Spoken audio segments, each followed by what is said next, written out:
That 12-tribe breakdown is one of the world's best-kept secrets. And that's something that One West had completely correct. And let's get some understanding. They say it's all a facade, and that there's really no supreme God. They say it's all a coincidence. To me, I believe golden ratio is God's fingerprints. It's laid out in the sequence. It's mathematics that creates the matrix. It's designed by intelligence. The disobedient, those evolutionary idiots. I'm talking about the atheists, they hating this. That's why we keep on making hits. We do this for the most glorious. And don't forget about the kids. Teach about the Torah and who really built the pyramids. Teach about Yahweh and the color of his skin. The brother was darker than Wesley's flames, but that's a fact that many might not like. Max said before they killed him, he said that in the future men are going to come before you and they are going to tell you that you are the lost sheep of the house of Israel. Malcolm said out of his own mouth, I tell you, believe them. Is deep, believe we the lost sheep of the house of Israel. Do you know how good it feel to know that God real? Recognize when you see that 7th branch hanging. We ain't about camp banging. Some study DNA and English genealogy. Others use the brown paperback policy. Obviously for years I knew we was part of prophecy. Fled Madrid, our birthright hid. 400-year bid.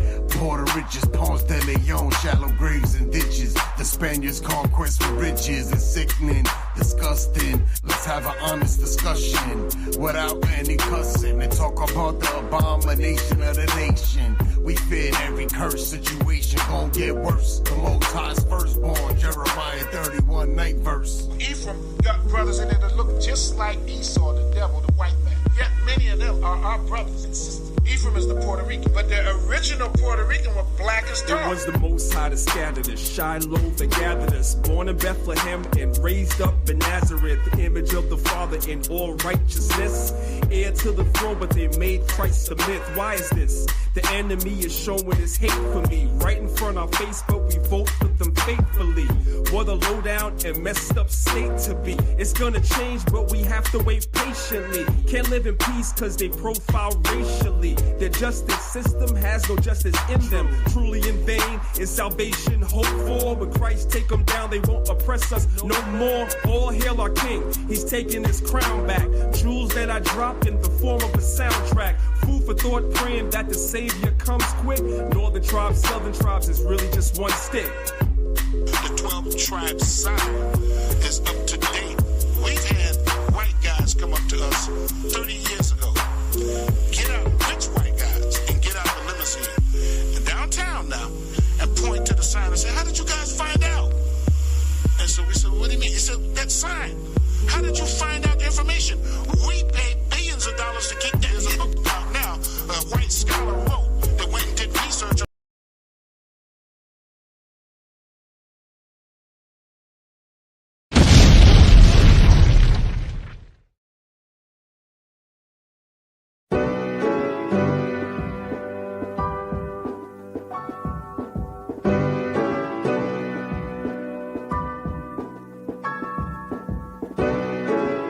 We send them prayers up, and then the blessings come down. Yeah. Let's get it. I pray material things never blind me. I pray all this fake love will never find me. I pray I don't have fear for any other man. What I pray for the most is that you understand. I pray material things never blind me. I pray all this fake love will never find me. I pray I don't have fear for any other man. And what I pray for the most is that you understand. If you say you're a king, you gotta have the standards. I say that I pray when I don't have the answers. Don't know the way, then prayer has to come in. It's okay to pray and don't ask for nothing. Ready for war, but I pray for peace. Know the book says, don't let your prayers cease. Pray for the strength to pray for enemies. Pray to forget these childhood memories. But only size 11s, it's the wrong shoes any day. Cowboys team, man, you're gonna lose anyway. Don't come for me, sorry, I don't got a team. Can't be MLK if I never said I got a dream. I pray to Yahweh that he bless you. I pray that you pass, cause life will test you. I pray on the days that things are stressful. Remember, Israel to God is something special. I pray material things never blind me. I pray all this fake love will never find me. I pray I don't have fear for any other man. What I pray for the most is that you understand. I pray material things never blind me. I pray all this fake love will never find me. I pray I don't have fear for any other man. And what I pray for the most is that you understand. Yahweh Shah came so he could feed his people. Solomon prayed that he could lead his people. Wise as he was, he didn't see the evil. I pray for the day Yahweh frees the people. Babylon the Great breaking all walls down. Kanye's song, When It All Falls Down.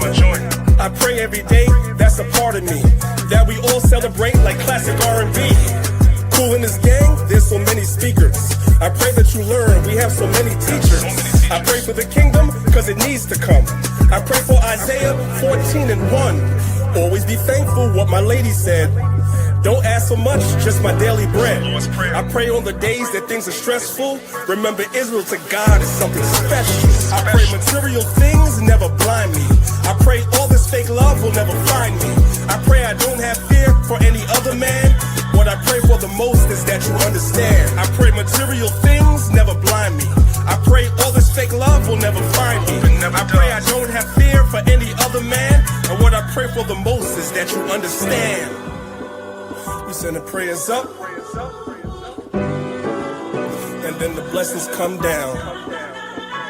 Prayer is your weapon, y'all. Make sure you pray every single day. Don't just ask for things, but pray to the Most High to deliver us.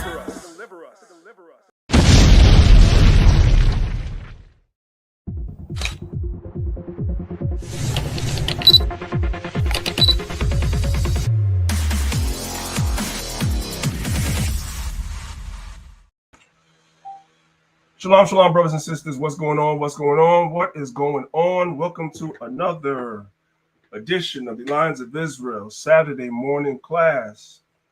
We want to give all praise, all honor, all glory to the Most High God, Yahweh, the supreme intellect of the universe. And of course, we do that in the name of his only begotten son, of Mashiach Yahweh Shai, who the world calls Jesus Christ. It's your brother, priest Daniela, representing Lions of Israel, Maccabees TV. Joined alongside me with the Elder Zahab. We appreciate everybody being here.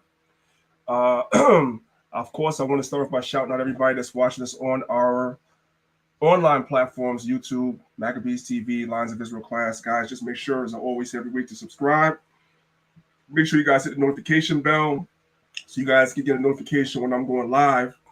Not only am I going to be doing classes like these, but the Spirit is on me to do and teach other classes sometimes during the week. I'm not going to put it in a specific day, so don't look for me to do it on a specific day. I'm going to do it as the Spirit moves me, but time is short. There's a lot to teach, and sometimes I'm not able to teach everything on Saturdays, and sometimes I'm not able to get through all my lessons on Saturdays the way I'd like to. And today will be an example, because we're going to be bouncing around between 3 different PowerPoints. So again, make sure you guys subscribe, hit the notification bell, so you guys are notified every time we go live. I'm going to be opening up the archive. I'm going to be opening up the arrow chest and letting all the arrows fly. You see what I'm saying? So make sure y'all tune in for that. Of course, shout out to my brother Nasiah from Nasiah TV for allowing us to broadcast on his platform directly into people's homes. We appreciate Nasiah as always. And last but not least, my Clubhouse family. Shout out to you guys. Make sure you guys ping people into the room. We're going through a lot today. We're going to touch on a whole bunch of stuff across the spectrum today. All right. So you guys definitely want to tune in. And usually on a scale of 1 to 10, I give you guys a number. Today's lesson, I'm not going to be super hyperbolic, but I'm going to say it's going to be about a 200. I'm going to be showing you guys a lot of videos. I'm going to be showing you guys a lot of books, a lot of history.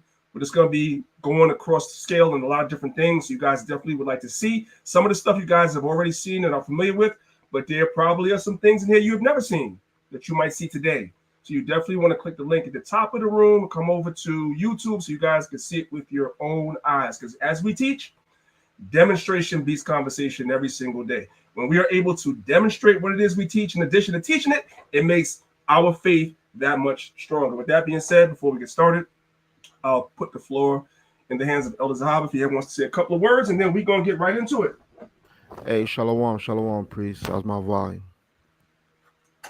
You good? To all praise to the Most High. Yeah, man. Happy to be here. All praises. Shout out to the brothers and sisters out there. We made it to see another Sabbath, right? Give it all honor and glory to the Most High in the name of His only begotten Son, Mashiach Yahushua. So yeah. I don't know about y'all, but I'm ready, man. I'm ready. So let's see what you got, priest. Let's go. All praise to the Most High. Okay, so without further ado, guys, we're gonna get started. I'm not going to take a long time to get started because there's a lot I want to get through today. So let me share my screen.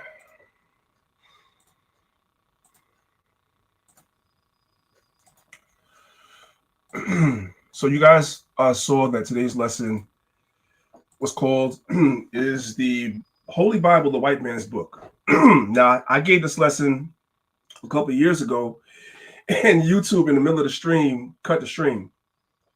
Right? So some of you guys, maybe many of you guys never actually saw this lesson before. I tried to give it once before and Esau cut the stream. So we're going to pray that he doesn't cut the stream today. I have a couple of ideas of why he cut the stream. Some of the videos I was showing, whatever, probably were copyrighted. So he cut the stream in the middle. I'll tell you guys ahead of time, I made some changes to it so that he doesn't cut the stream this time. But if something goes wrong, brothers and sisters, my apology. If the YouTube goes down, I'll create a new one really fast and come right back. But I pray that the Most High allows us to get through this lesson unscathed. All right. I believe I made the necessary changes, not for them to clip me in the middle of my lesson. But we're about to see. All right. With that being said, is the Holy Bible the white man's book? Because we hear that a lot. Right. Well, the first thing we have on our screen for those of you guys that are watching is we have the Bible is the white man's book starter pack. Right. So we start off with black people wearing what they call a Jesus piece, but we call it a Caesar piece because that's Caesar Borgia. That's not Jesus, right? You have your Sunday school books that many of us that grew up in the Christian church have with white Jesus on the cover, right? We have a Bible, the Negro slave Bible, that does not include much of the Old Testament, and portions of the New Testament were also taken out as well. And for hot summer months like the ones we are in right now, we have the fans that the ushers would give out every Sunday with a picture of Caesar Borgia knocking on your door. If you guys see this guy knocking at your door, you definitely should call 911 as soon as possible because he's not your friend. I need everybody to understand that. Let's move on. Let's start off with an oldie but a goodie. First Maccabees chapter 3, picking up from verse number 45. It says, "Now Jerusalem lay void as a wilderness. There was none of her children that went in or out." So at this time, during the time of the Greeks, specifically during the time of Antiochus, some people say Antiochus, Epiphanes, the city was more inhabited by strangers, by Gentiles, than it was by us. And we also see the same thing being true in the New Testament when you come to the time of Yahushua, when Christ said Jerusalem will be compassed with armies. That's Luke chapter 21. And Jerusalem will be trodden down of the Gentiles. So we've seen from antiquity up until today, you've had these other nations that have been in our land, and they have trodden our land down. Continuing from the middle of verse number 45, it says, "The sanctuary also was trodden down, and aliens kept a stronghold. The heathen had their habitation in that place, and joy was taken from Jacob, and the pipe with the harp ceased." So they had control of our sanctuary. That's very, very important. And all the holy things in the sanctuary, the heathen had control of that. Verse 46, "Wherefore the Israelites assembled themselves together and came to Maspha over against Jerusalem, for in Maspha was the place where they prayed aforetime in Israel." Verse 47, "Then they fasted that day and put on sackcloth and cast ashes upon their heads and rent their clothes." Verse 48, "And laid open the book of the law, wherein the heathen had sought to paint the likeness of their images." So even going all the way back to the time of the Greeks, when the Greeks would get a hold of our book of the law, they would place images of their gods in our books. That's what they would do. They would make attributes of their gods to be the people of the Bible. That's exactly what they would do. This has been going on since the time of the Greeks. Now, if we left it up to this cast of characters right here on your screen, you guys can see the cast of characters, right? A bunch of pseudos. They're all pseudo, every last one of them. Yes, me and Sonnet is cool, but he's pseudo. Let's just keep it about. And all the rest of the guys on the screen, they're all pseudo, right? If we left it up to these guys, we would think that everybody in the Bible was white and the Bible is the white man's book. We would never return to our heritage, and we would perpetually be in captivity. Because the idea, what the Lord told Solomon, we would have to bethink ourselves. We'd have to humble ourselves and pray and seek the Most High's face. But you can't seek the Most High's face if you refuse to read the Bible because you think the Bible is the white man's book. And brothers and sisters, Priest Daniela was victim to that as well in my early days as a teenager. I was so disenchanted with Christianity that I joined the Nation of Gods and Earths and became a 5%er in my teenage years. And I rejected the Bible out of ignorance because I fell victim to street scholars like these who was telling me that the Bible is the white man's book. And that's literally the starter pack. It's literally all I saw when I was growing up. My church, which was a black church, definitely had these fans for sure. My church, which was a black church, definitely had these Sunday school books for sure. And so I fell victim to that too. But here's a random thought. Have you ever wondered why black Christians are so intent on using the Pauline epistles above the rest of the Bible? Well, the answer is A, because they're indoctrinated. But B, another residual effect is because that's the way Christianity has been passed down to them from their slave masters, to take the epistles of Paul out of context, to isolate certain passages. And these passages seem to the unlearned, to the uninitiated, to say that the Bible teaches that slavery is okay. And many of us fell victim to that mindset, and some of us put the Bible aside because of it. But the Most High brought me and made me make a 180 later on. But we're not going to get into that story today, right? Let's move on. This is Romans chapter 8, verses 18 through 19. It says, "For I reckon that the sufferings of this present time are not worthy to be compared with the glory which shall be revealed in us. For the earnest expectation of the creature waiteth for the manifestation of the sons of God." Everybody on this earth, in one capacity or another, in their religion, their holy book, whatever it is, whatever nation, believes that their God is dealing with them and that they are the chosen and set apart people. You find it amongst every nation on this earth. But one day, it's going to be manifest who is actually the people of God. Everybody's waiting to see who that is. We know who that is. That's the so-called blacks, Latinos, and Native Americans. That's us. We're those people. But the whole world is waiting to see.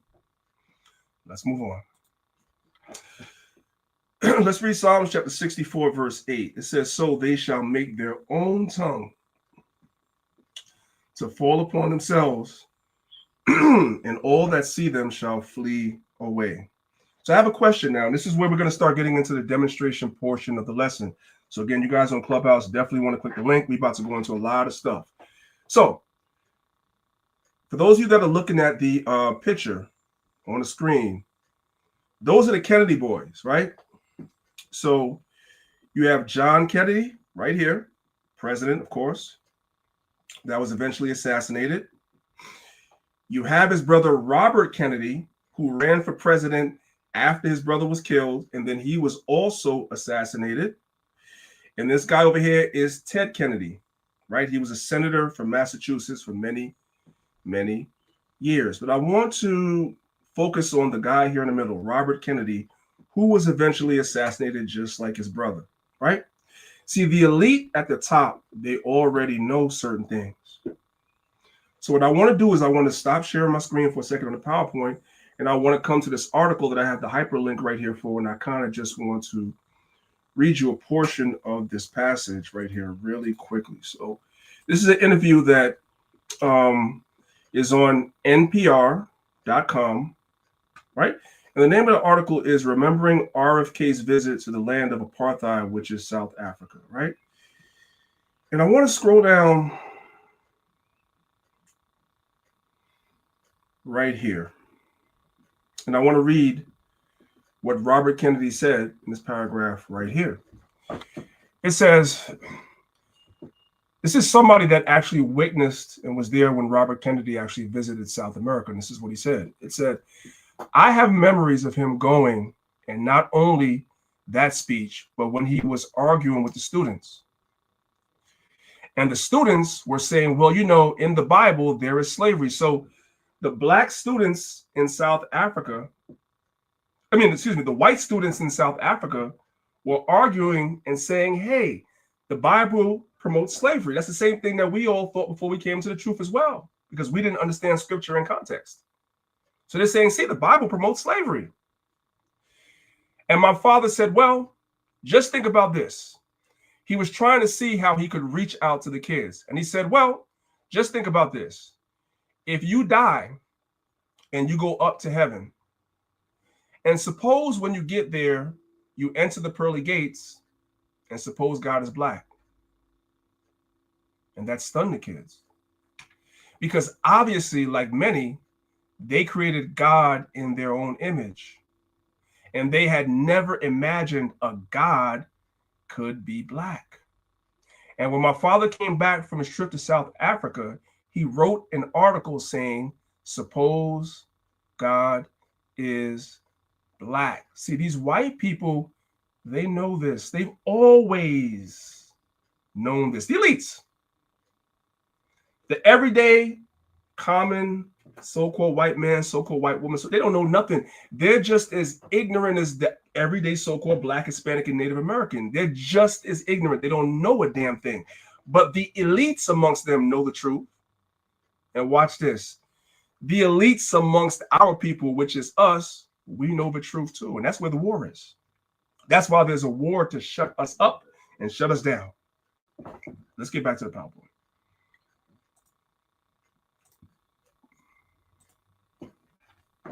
Let's go to the next slide.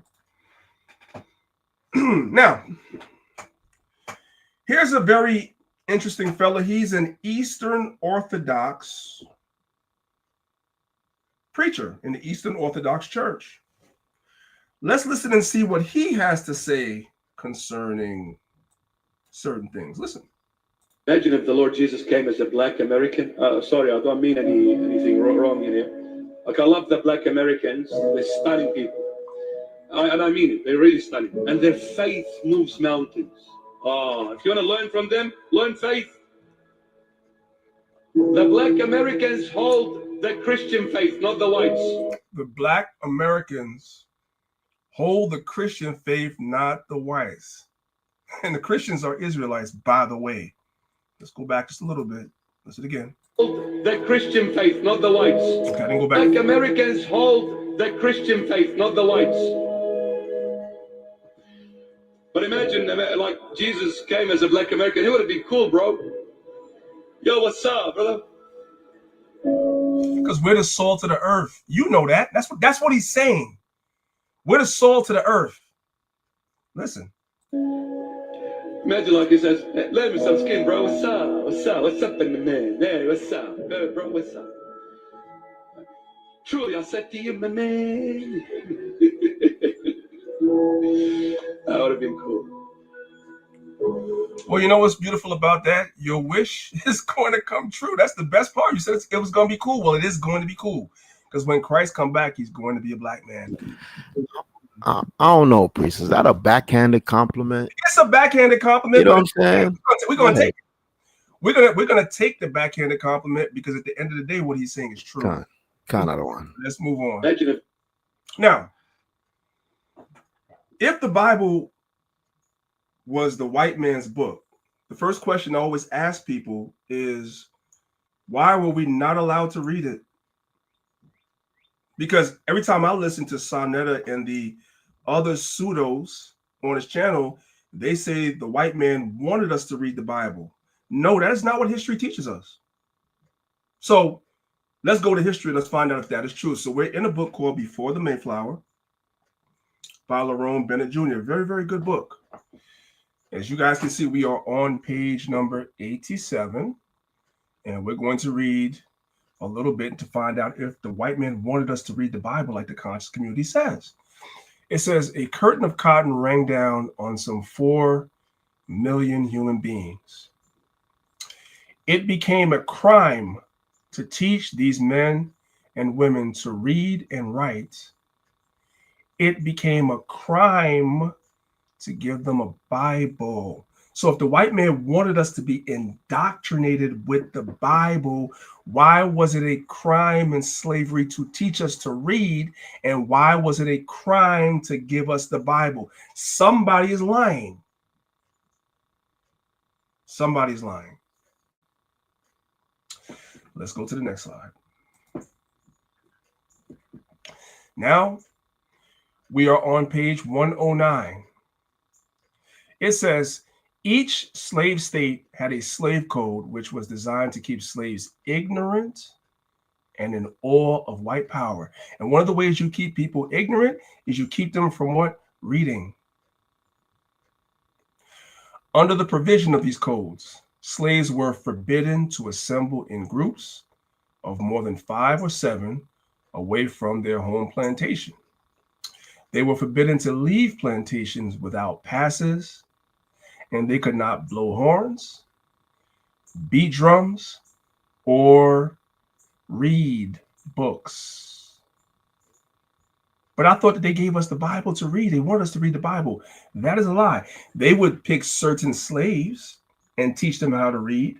But for the most part, they didn't want us to know how to read in masses. That's one of the ways they kept us ignorant and in awe of them, by stopping us from actually reading. This is what history teaches us. So what they say in the conscious community is garbage. They don't know what they're talking about. Let's move on. This is from a movie called Mandingo. Many of you guys have already seen this clip, but for some of you guys, you've never seen this clip. Let's take a look at this clip right here. And by the way, it's a very interesting movie. I'm going to try to use words to that because I know there's probably children listening. I'm going to try to use words, right? On one, this is the cover of the movie. On one side, you have Esau, the slave master, of course, but he had his favorite, you know what I'm saying, the black woman. He had his favorite amongst the slaves, a black woman that he laid with. And while he was doing that, guess what his wife was doing? You guys see the cover, right? I ain't got to say more than that. Okay. If you haven't seen the movie is free online. You guys should be able to find it somewhere for free online. Anyway, this is a scene from the movie Mandingo. Check this out. Let me turn the volume all the way up. Listen.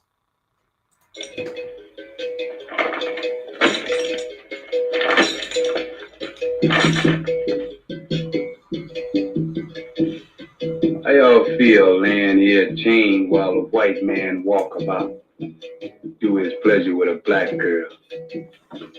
Mayhaps you don't have no feelings at all, like that pecker would say. Feelings like some old dumb animal that don't count no harm. Y'all hear me? In Africa, our people are born free. That's right. Free men, not slaves, masters of our own selves, and of the forest and the rivers and the mountains.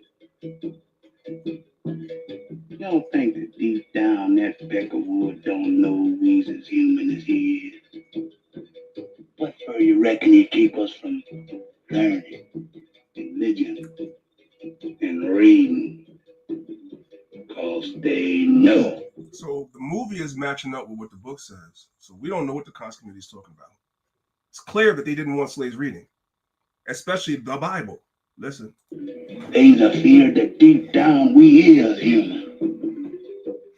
Them, you bring that copy out, P. Yeah, I got it.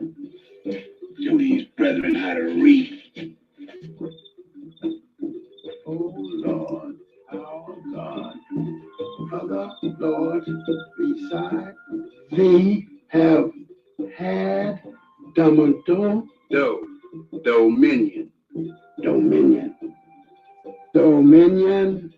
over us, but by thee only will we make much mention. Be meaning to speak of. man of thy name. What are you doing here, man? Let me see. This is who the conscious community tells us wanted us to read the Bible, right? So they were reading the Bible. See what you got there. Give it to me, man. Give it to me.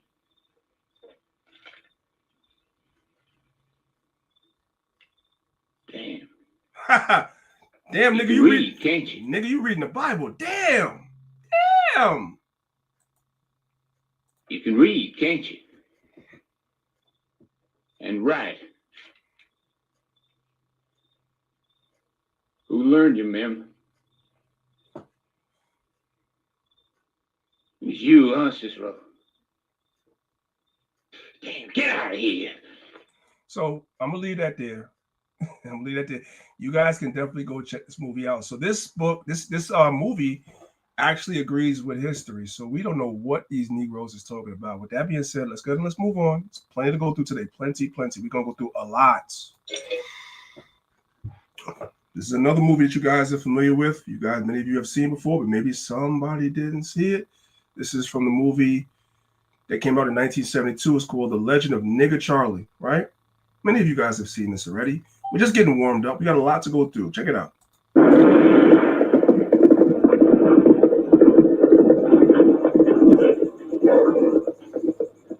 Hey, you know that devil is back. By the lions! By the lions! And you know the Lord set me out to win over the devil and his evil. On the lions, you get that black nigger out here. By the Lord, tribes of Israel, nigga! Back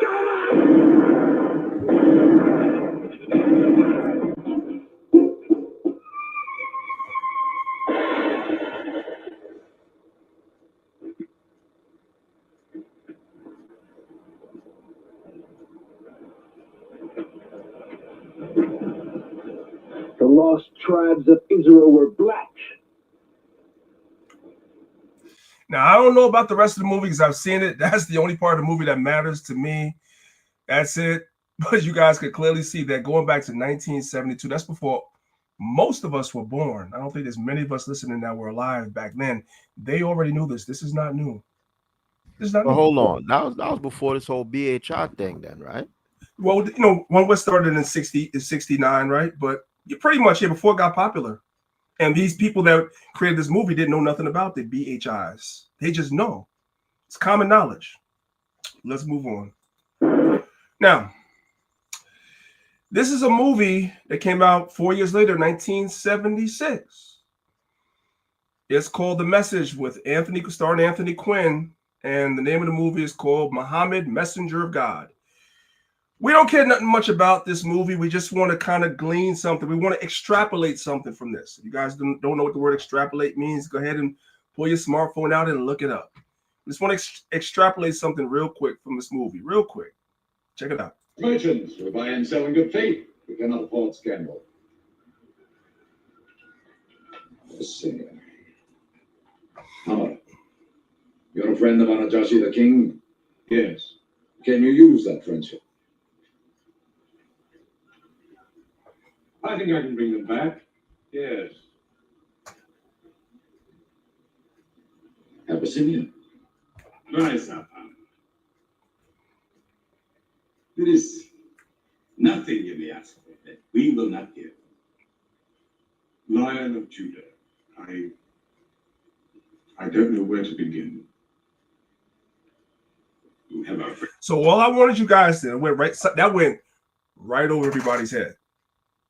He called the black man the Lion of Judah. Now I'm ignoring the fact that this is Abyssinia which is Ethiopia. I'm ignoring the fact that they're trying to say that the line of the Ethiopians goes back to King Solomon. Forget about that. The point is that you can extrapolate from this. They acknowledge that line would go back to black people. That's the point. They've always known this. That's the point I want you to take away. Hopefully everybody's following along and understands. All right. Let's move on. Merchant. More slave things, right? Let's go. Wives. And we're building up to something, guys. So stay tuned, because hour number 2 is where we're gonna start. We're gonna put the pedal to the metal. Let's go. Submit yourselves to your husbands as fitting in the Lord. Husbands, love your wives and do not be harsh with them. Children, obey your parents and everything, for this pleases the Lord. Slaves, obey your earthly masters in everything, not only when their eyes on you and to curry the favor, but with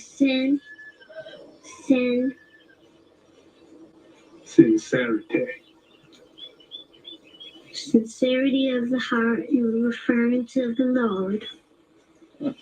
Now, I do want to give a caveat to you guys. I do have a lesson coming up where I'm going to go into that verse, because that is not talking about slavery, but we ain't talking about that today. Let's listen. I don't believe it. How old are you, boy? I ain't been 9 years, sir. Pay up, gentlemen. It's dangerous, you know. Teaching them to read. It's dangerous to teach us to read, but I thought the conscious community said he wanted us to read. He said it's dangerous. We're going to find out why it's dangerous soon enough in this lesson. Let's keep going. Let's go to the next slide. That's all I wanted. Now, even their dictionaries tell the truth. Many of us have the Zondervan's Compact Bible Dictionary. Many of us have it. And when we go and look at the definition of ruddy, this is a word used to refer to a red or fair complexion in contrast to the dark skin of the Hebrews. So clearly the people that put Zondervan's Bible Dictionary together, whether you agree with them or not, understand that the Hebrews were dark people. So there's no way the Bible can be the white man's book. But we want to go deeper. So the first scripture that they give us is 1 Samuel chapter 16 and verse number 12. So let's go look at that, shall we? Okay, so let's look at it in the KJV first. This is 1 Samuel chapter 16, verse 12. It says, and he sent and brought him in. And now this is talking about King David, was ruddy and withal of a beautiful countenance and goodly to look to. And the Lord said, arise, anoint him, for this is he. So the KJV said David was ruddy and of a beautiful countenance, right? But we believe in doing comparative texts, because sometimes words like ruddy are not everyday Negro words. So we put 1 Samuel chapter 16 and 12 into the Bible comparison on Bible Hub, and look what the NLT says. It says, and so Jesse sent for him, and he was dark and handsome. I thought the Bible was the white man's book. The NLT says he was dark and handsome. Let's go further. When you come to the ISV, the International Standard Version, it says, and so he sent and brought him, and he had a dark, healthy complexion. That's 2 witnesses. But the Bible says we can have 3. So then we come down here to the New Hard English Bible. And so he sent and brought him in, and he was reddish brown. This is King David. So King David was a brown skin, a dark skin man. That's what these translations here are saying. The Black Hebrew Israelites didn't put this together. We just found it. But let's go further. I did a Google search to find out about this word ruddy. So I put in ruddy animals. You guys can see that on the screen, can't you? What color are all those ruddy animals? Remember, David's supposed to be ruddy. What color are all those ruddy animals? They're brown.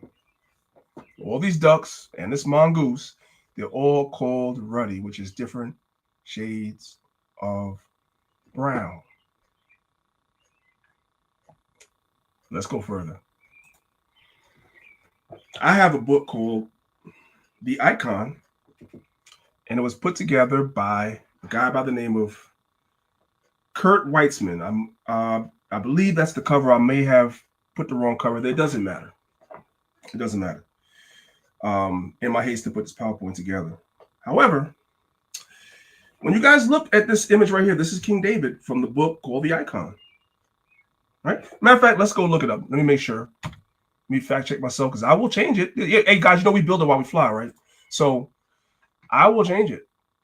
Let's go to Google Images. Let's put in the book, The Icon by Kurt. Make sure if I have it's a different cover, we're going to change it right here, right now. Yeah, that's the cover. That's it right there. That's the cover. So I was correct. All praises. All praise to the Lord. Right? Come back. So this is a book called The Icon by Kurt Weitzman. Kurt Weitzman is a small hat, by the way, guys. And this is the image of King David in the book. Ruddy, brown.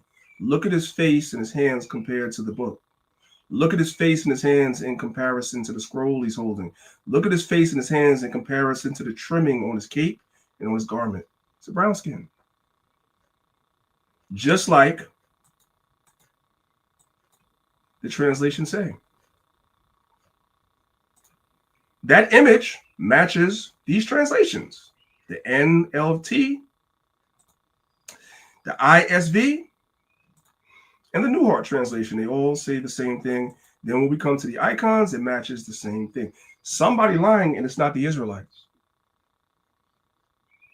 That's all I got to say about that. But let's move on.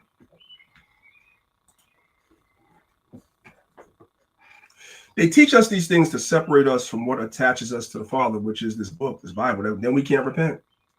And if we can't repent, we got to stay in captivity.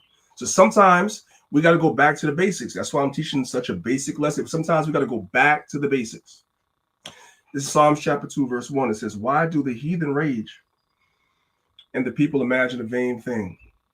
The kings of the earth set themselves and the rulers take counsel. One of the things that they take counsel with is to keep us away from these records. And what's the best way to do it is to highlight verses in the Bible, like in Ephesians, like in Colossians and other parts of the Bible that people don't understand, isolate them and say the Bible promotes slavery.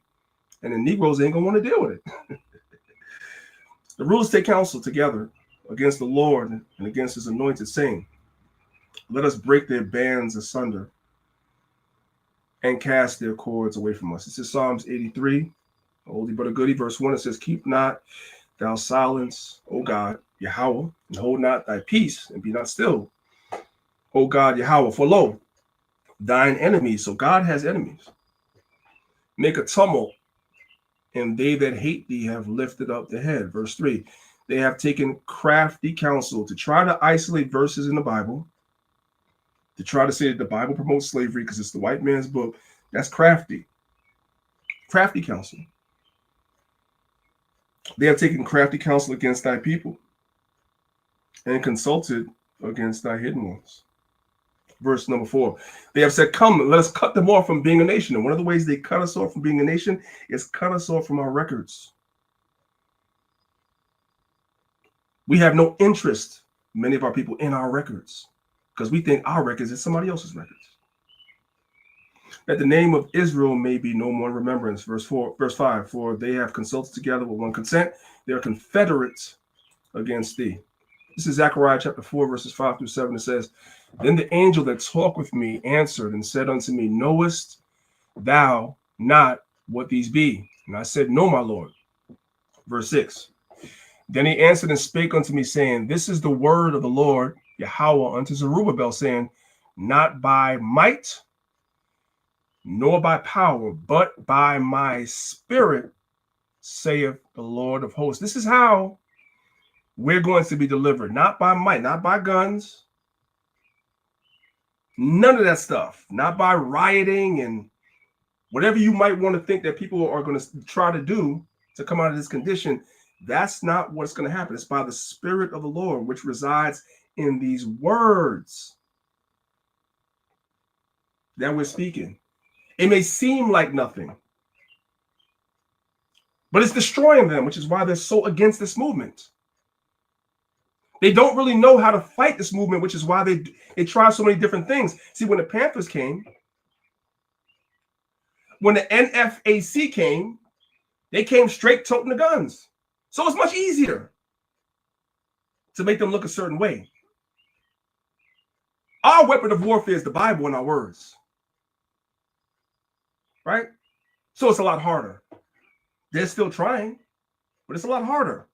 This is Daniel chapter 8, verse 25. It says, and through his policy, also he shall cause craft to prosper in his hand, and he shall magnify himself in his heart, and by peace shall destroy many. He shall also stand up against the prince of princes, but he shall be broken without hand. God is going to do the breaking. This is 2 Thessalonians chapter 2, verses 7 through 9. It says, for the mystery of iniquity doth already work. Only he who now letteth will let until he be taken out of the way. The Most High is allowing them to rule and be as wicked as they want to be until it's their time to be taken out of the way. Verse 8, and then shall that wicked be revealed, whom the Lord shall consume with the spirit of his mouth, which is this Bible, this word. By us speaking these words that we speak, it is destroying them. This is the process. The first step of the process of consuming them or destroying them is with our words. That's why we got to stick with this Bible and teach it, because it's destroying their society. They claim that they have a society that was based on Judeo-Christian principles and values. They have a Bible in their hand, and then when we open the Bible and start reading it to them and to our people that are aligned with them, everybody gets upset, because what is actually in the Bible goes against everything that's around us. And then some of our people begin to start waking up and coming out of it. So now they're losing money. The Christian church is losing money because they're losing members. Christmas is not what it used to be. Easter is not what it used to be, so forth and so on. It's consuming their society, so they need to do something about it. Verse 8, and then shall that wicked be revealed, whom the Lord shall consume with the spirit of his mouth. That's us teaching. And shall destroy with the brightness of his coming. That's when Yahweh Shah comes. Let's move on. Now, this is a statement that's attributed to Mark Twain. I don't know if he really said it or not, but that's irrelevant. I'm going to use it. It says, the truth hurts, but silence kills. The truth hurts, but silence kills. It's not our job to be silent. The Bible tells us that we should not give them peace, day nor night. Don't give them no peace. That's what the internet has allowed us to do. There's always somebody watching a video of Israelites. If it's on YouTube, if it's on TikTok, where it's always something. There's rooms open with Israelites 24 hours a day on Clubhouse, so forth and so on. They have no peace. This truth is getting to them. And we got to keep our proverbial boot on their neck in terms of this information and teaching. That's what we have to do. Let's move on. How many brothers and sisters, and this is before all of our time, goodness gracious, how many brothers and sisters are familiar with the movie Green Pastures? Some of you are, maybe somebody's not. The Green Pastures is a 1936 film depicting stories from the Bible as visualized by Black characters. This is in 1936. Let's jump down to the plot summary. An elderly Black man reads from the book of Genesis to a group of 6 young children in his house. So this is Bible too. The elders are teaching the children. That's how it's supposed to be. He answers their questions about God and creation. One of the girls starts to visualize heaven. So one of the young girls in the movie starts to visualize heaven. What heaven look like?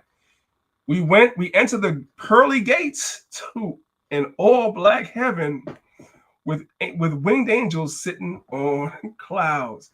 So this is going all the way back to 1936.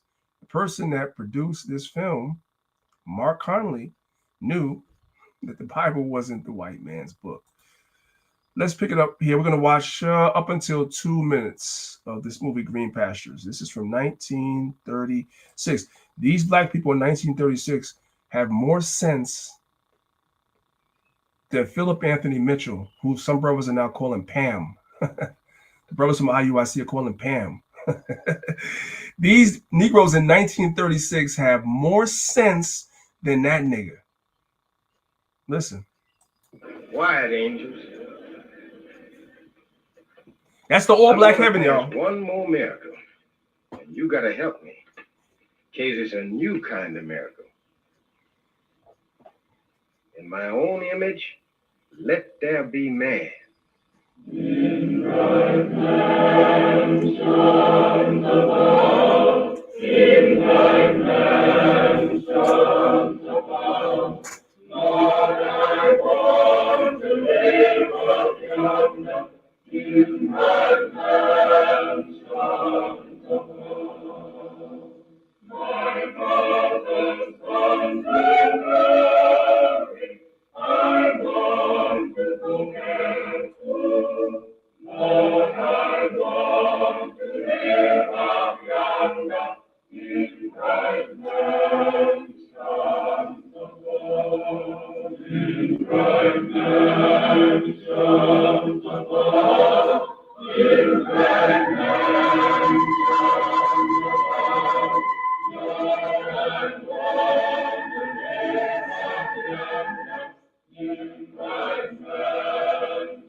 That's supposed to be Adam.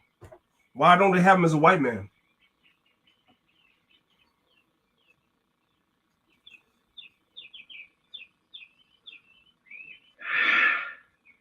Good morning, son.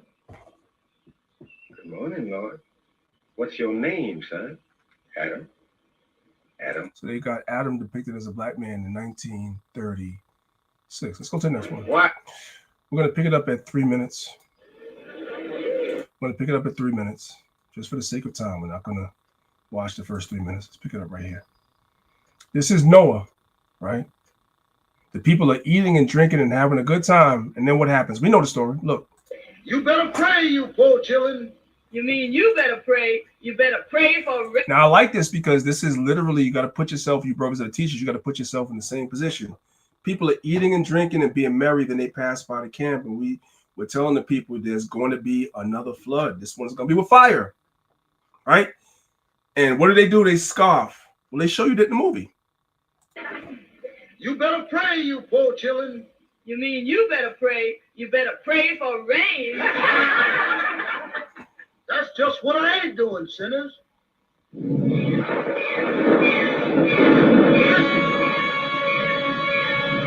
And everything depicted as black people. You guys get the idea. Green Pastures is also available for free online on YouTube somewhere. You guys can find the whole movie. Go watch it for yourself. Let's move on.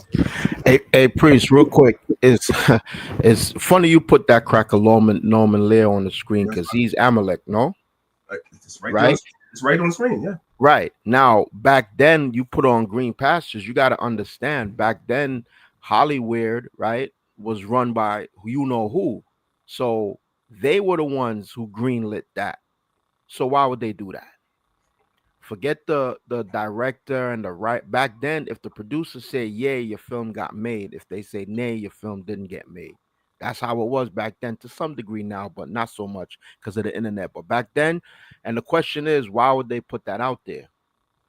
Why would they put that out there? That should have won an Academy.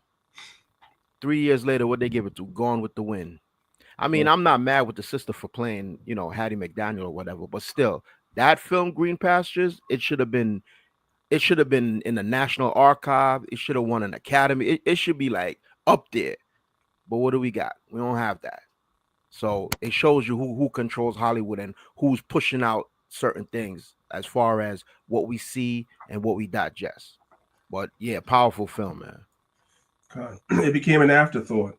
And the only people that's actually keeping the memory alive of that movie is us. So now we're going to fast forward from 1936 to come to a time period that's a little more contemporary to ours, because what I'm showing you guys is I'm putting you guys on the timeline. So we were in the early 30s, which is not too far removed from slavery. We were kind of awake to a degree, right?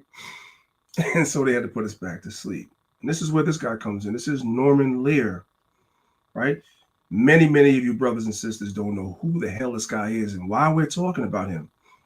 But as Elder Zahab just told you, brothers and sisters, Norman Lear is very, very important. Very important. Who is he? He was an American screenwriter and producer who produced, wrote, created, or developed over 100 TV shows. You know, the idiot box called the television? Well, he developed, created, and wrote 100 shows, right? Lies. Right. He stole half of them, but that's another And story. yes, that's a fact too. Wasn't gonna go there, but that's a fact too. 100%. There's videos of people on YouTube saying that Norman Lear stole their ideas. Absolutely, his job is 100% correct. Let's jump down to his early life and education, because this is something else I mentioned. Norman Milton Lear was born July 27th, 1922, New Haven, Connecticut, to Jeanette, whatever, who cares? And whatever. Both parents were of Russian what? What Zab said they were? They were small hats. They were small hats. He had a younger sister, Claire Lear Brown. Lear grew up in a small hat household in Connecticut and had a bar mitzvah ceremony, right? So these are the small hats. Now, why is Norman Lear important? Well, Norman Lear, these are some of his creations. Remember, we just read that he wrote, produced, directed, etc. Even though he stole a lot of these shows. The shows that are important to us as Israelites would be the ones on the top. Good Times. Everybody's heard of Good Times, right? Sanford and Son. The Jeffersons. What's Happening? And to a lesser degree, All in the Family and Maude, because 1, 2, 3, 4, these 4 black shows come from these 2. A lot of y'all don't know that. That's okay. Do your research. These 4 shows, one, it's the Good Times, Sanford and Son, the Jeffersons, and What's Happening come from these 2, right? All right, these are spinoffs of these 2. Okay. So Norman Lear, let's come back. Norman Lear was involved with the creation of Good Times. It's one of his creations, right? Remember, in 1936, Black people was awake. Well, in 1974, to a degree, that spirit was still around. This episode, everybody's seen this. This is not new. This episode of Good Times aired February 15th, 1974. That's before most of us were born. Me too. Barely, but me too. Right? February 15th, 1974. We've all seen it, so we ain't got to put the suspense in. Let's listen.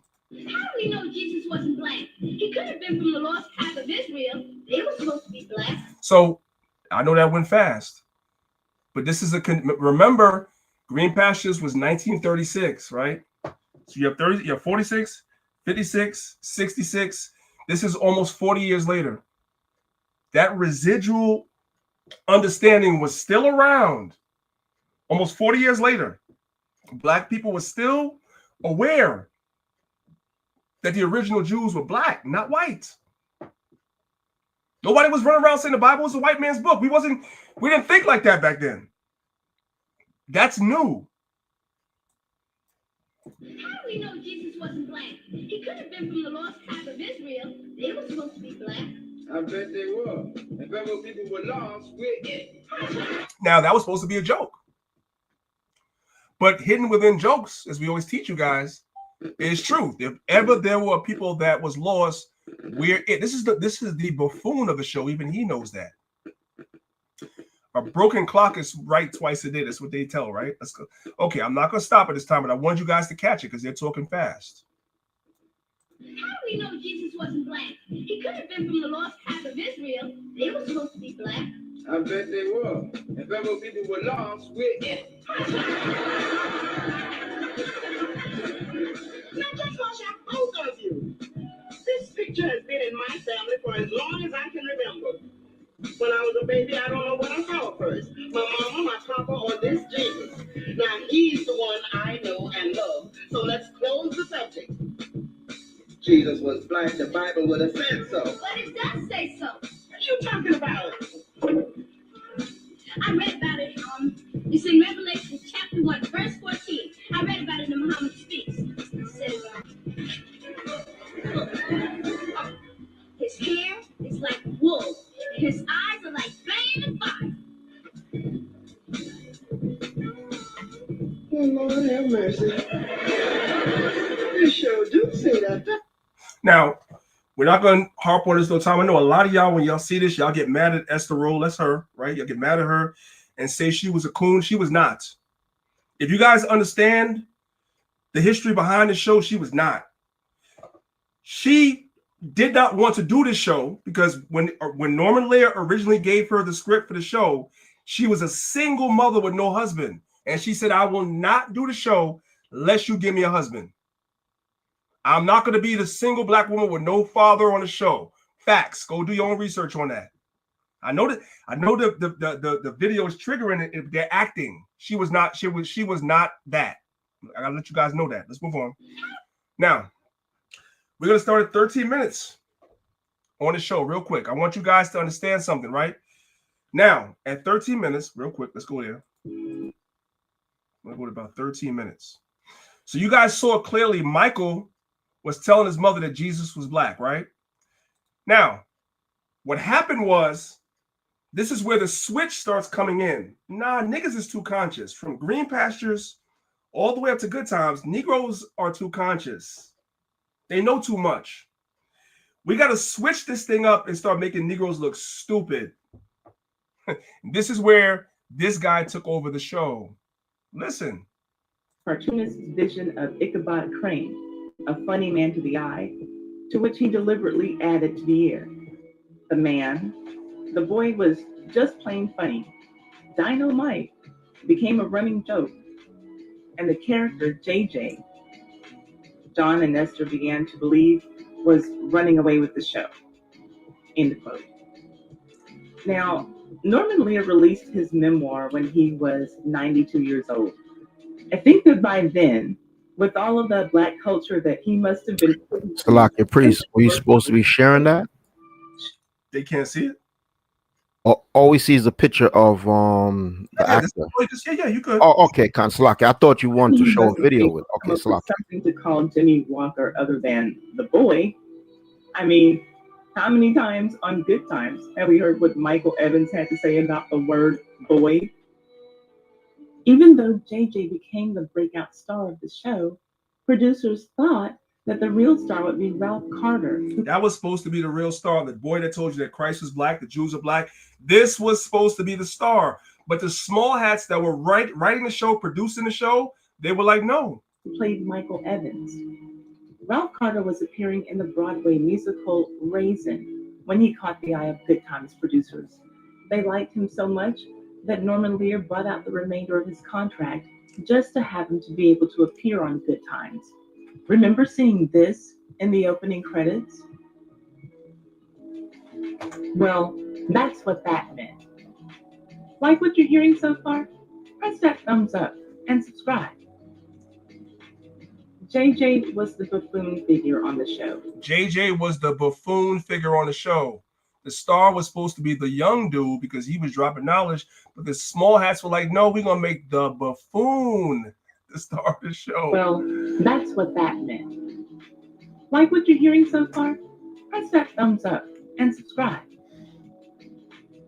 JJ was the buffoon figure on the show, in contrast with Thelma and Michael, who were highly educated and had huge professional goals for themselves. So the other two children in the show were educated. He was the buffoon. Guess who the so-called Jews chose as the main character? The buffoon. No more this conscious stuff. From Green Pastures to Good Times, the first couple seasons, no more. No more. JJ didn't have a job and often acted like a fool. The turn that the show took when the writers began adding more jokes for JJ and he became the center of the series drove both John Amos and Esther Roll to speak up. So John Amos and Esther Roll, both of them spoke out against it, which was like, nah, why are you making him a center of the show and not the other two? Why? Amos was eventually fired due to creative differences with the producers. While John Amos So he got fired for creative differences, aka he spoke out because he saw what was happening. He spoke out and the small hats fired him. Admired Jimmy Walker as a comedian, he was unhappy about the amount of attention the JJ character was getting versus the other two children. He talked about it in an interview with the American Archive of Television. He said, quote, Michael aspired to be a Supreme Court justice and Thelma wanted to be a surgeon, but all of the emphasis was on JJ and his chicken hat and him saying, and this is how black people look today. Your modern rappers, they're wearing a chicken hat. All your rappers that's walking around looking half feminine in damn tight ass jeans, wearing female blouses, wearing pocketbooks, man purses, and all that. They're JJ. They're wearing a chicken hat. That's where we are. And guess what labels they're signed to? Labels that are run by the small hats. It's all the same. It's all the same. Dynamite every third page, end quote.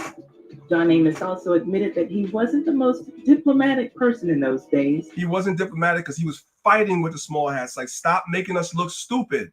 And that the producers got, quote, tired of having their lives threatened over jokes, end quote. He was threatening their lives because they thought it was funny. He didn't think it was funny. John Amos apparently complained one too many times because one day he received a phone call from Norman Lear advising him that he was considered to be a disruptive element and telling him that his services were no longer required. To explain the absence of John Amos, the first episode of season 4 showed Florida receiving a telegram informing her that James had been killed in an automobile accident while en route to Mississippi, where he just landed a new promising job. So they killed his character off because he was complaining about the way the small ass was making us look. The show went from being conscious, from Green Pastures, to the beginning of the show being conscious. Dave was like, enough of this, enough of this. Let's get to the jokes. Let's get to the buffoonery. Let's get to the coonery. So they wrote him off the show and killed his character off. And for reference, the same thing happened with Sanford and Son for the couple of seasons that Red Fox was not on there. They wrote him out because he had the same complaint because it was the same people. The same thing happened with What's Happening. By season, 2 or 3, the mother had been written off the show for the same reason. See, back then, black actors had a backbone. But they don't have a backbone today, right? Enough of this stuff. Let's move on. You guys get the idea. Everybody knows the story of the Boondocks. I ain't got to talk about it. Let's go.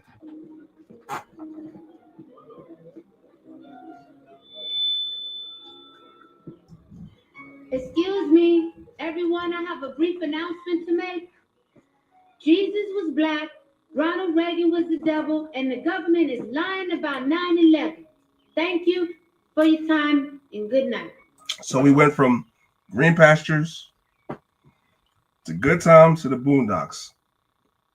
It's always been a remnant of our people that knew the Bible was not a white man's book. It's always been a remnant of our people. And some of our people have made their way as writers, producers, so forth and so on into Hollywood to be able to put this out to the masses. Everybody's not going to get it. But some people are going to get it. It's for the few, not the many. Let's move on. Y'all remember the scene from Malcolm X? It's from the movie Malcolm X with Denzel Washington.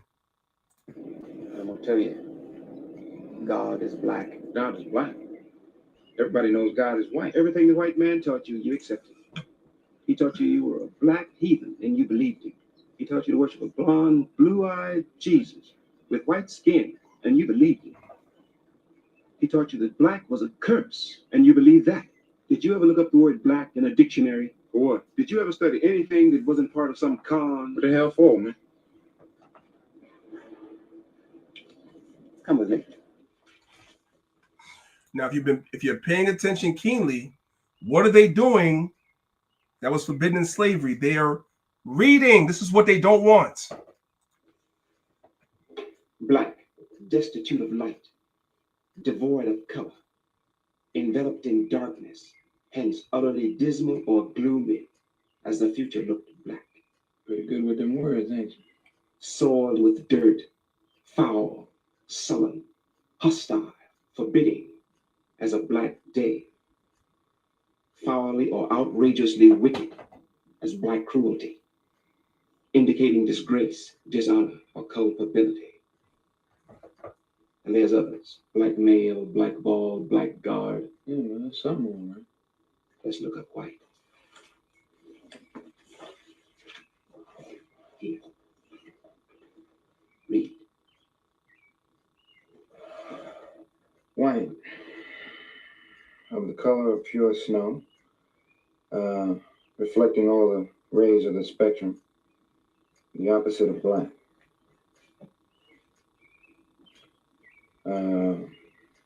Free from spot or blemish, innocent, pure. Huh. Ain't this something? Without evil intent, harmless, honest, square dealing, and honorable. Wait a minute, this is written by white folks, though, right? I mean, this is white. All right, this is how they move you from the Bible. Let's move on. Same movie, Malcolm X, Denzel Washington, same thing. This has always been known, but just little trickles are allowed to pass through. It's my favorite part, man. Yeah. Through mainstream media, just little trickles are able to pass through just for those that are the Most High wants to wake up. Are there any questions?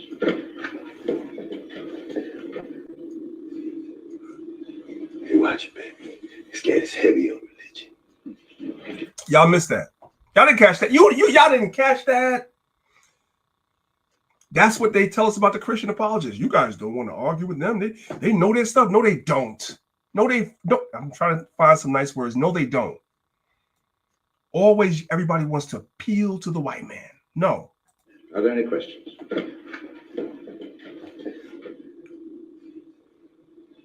Hey, watch it, baby. This cat is heavy on religion.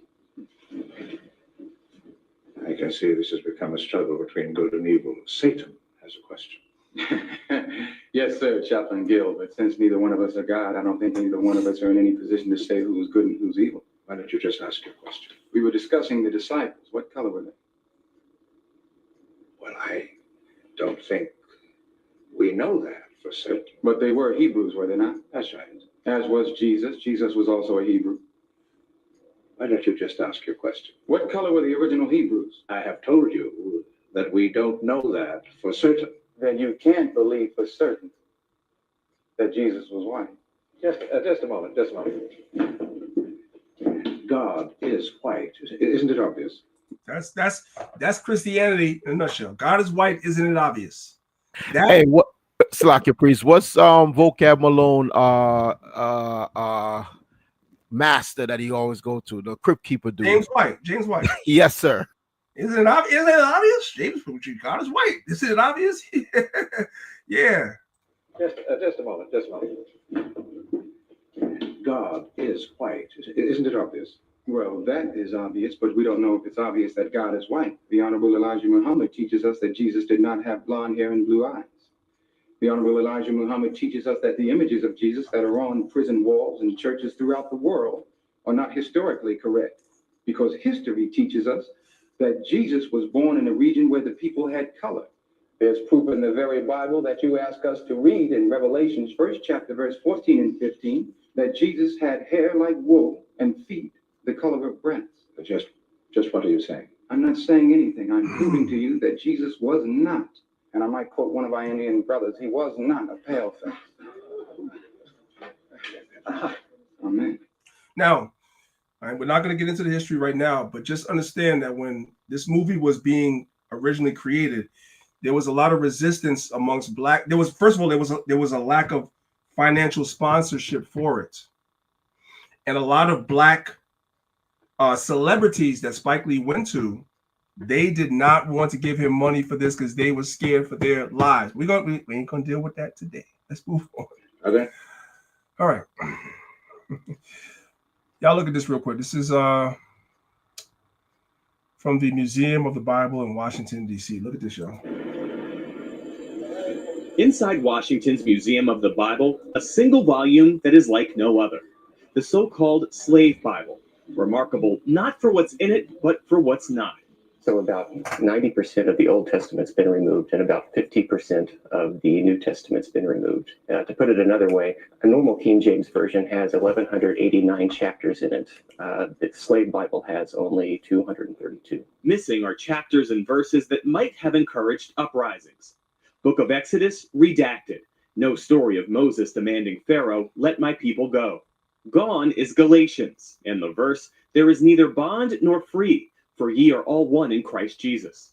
And no Jeremiah, woe unto him that useth his neighbor's service without wages.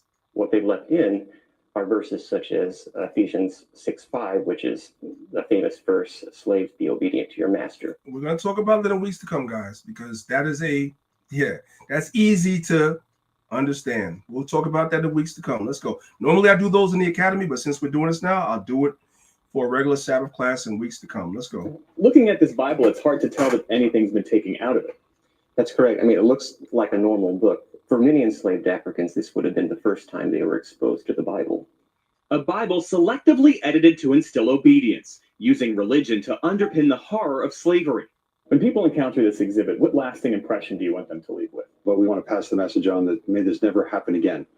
The Bible itself is a whole book. It's not one that you get to carve up and use this piece. They had to carve it up because they didn't want us to read it. That's the point. Let's move on. I'm going to skip this for now. It's not important. So let's come back to this book that I was talking to you guys about earlier called Before the Mayflower. We're going to pick it up on page number 125 because we want to understand why they wanted to keep us away from the Bible. Even though the conscious community tells us they wanted us to give us the Bible, no, they did not. So the first thing we want to understand is there was a guy by the name of Gabriel Prosser. Let's read a little about him from page 125. It says, the first of this triumvirate was a young man, only 24, young man, when he burst upon the guilty conscience of the slave power.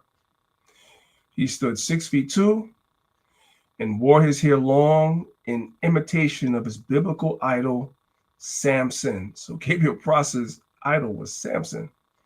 Like most leaders of the American slave revolts, and by the way, this is why they took the Old Testament out, because they didn't want people like Gabriel Prosser to read about Samson. Like most leaders of American slave revolts, Gabriel was a deeply religious man. The Old Testament, particularly the blood and doom passages, fascinated him.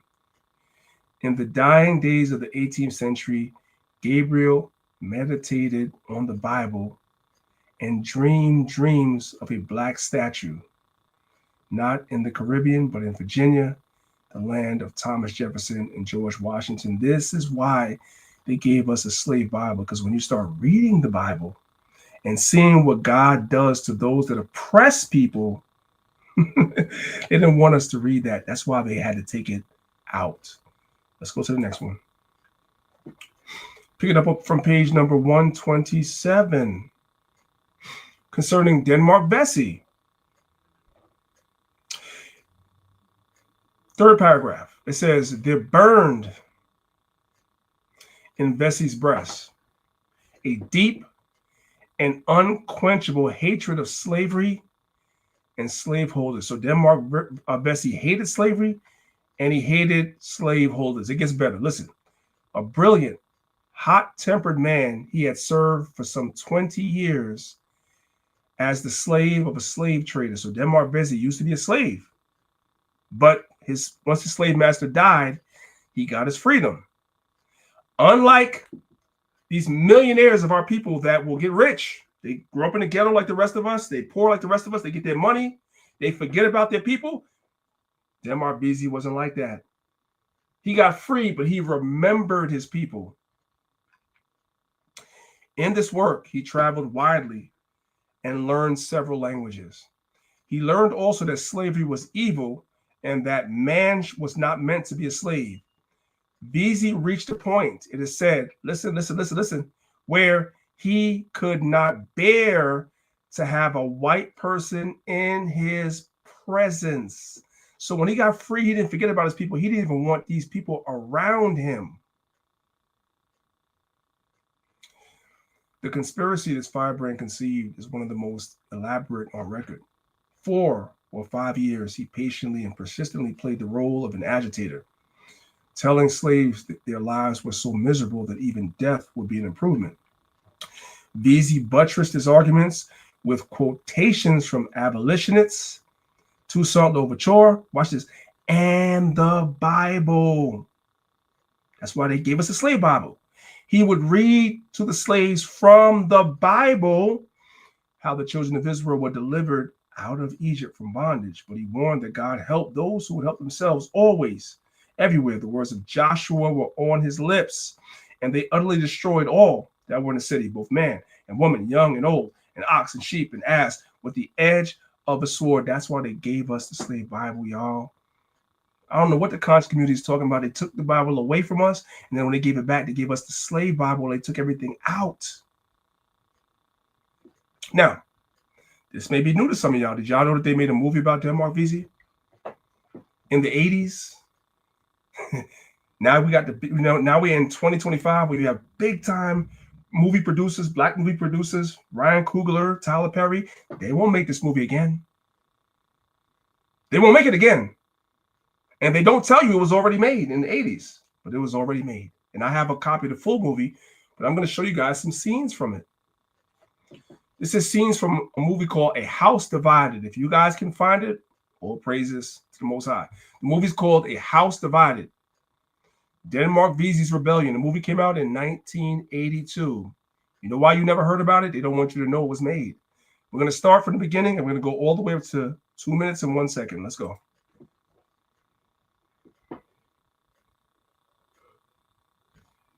I don't want to know about it, but I remind you, they closed this church before and they'll do it again if we are not careful. Who's the they that closed the church? The white man. The white man. I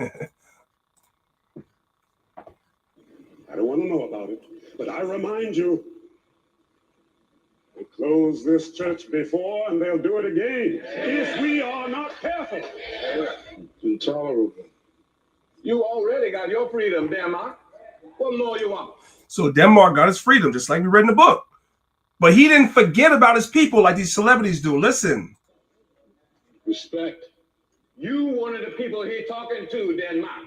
In hot heads like you, get them stirred up. Should I step in the street every time a white man passes and nod and remove my hat?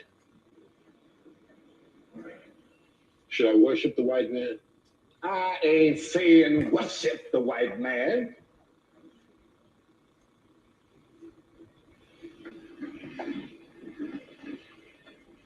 George Wilson, you won't even look a white man in the eye.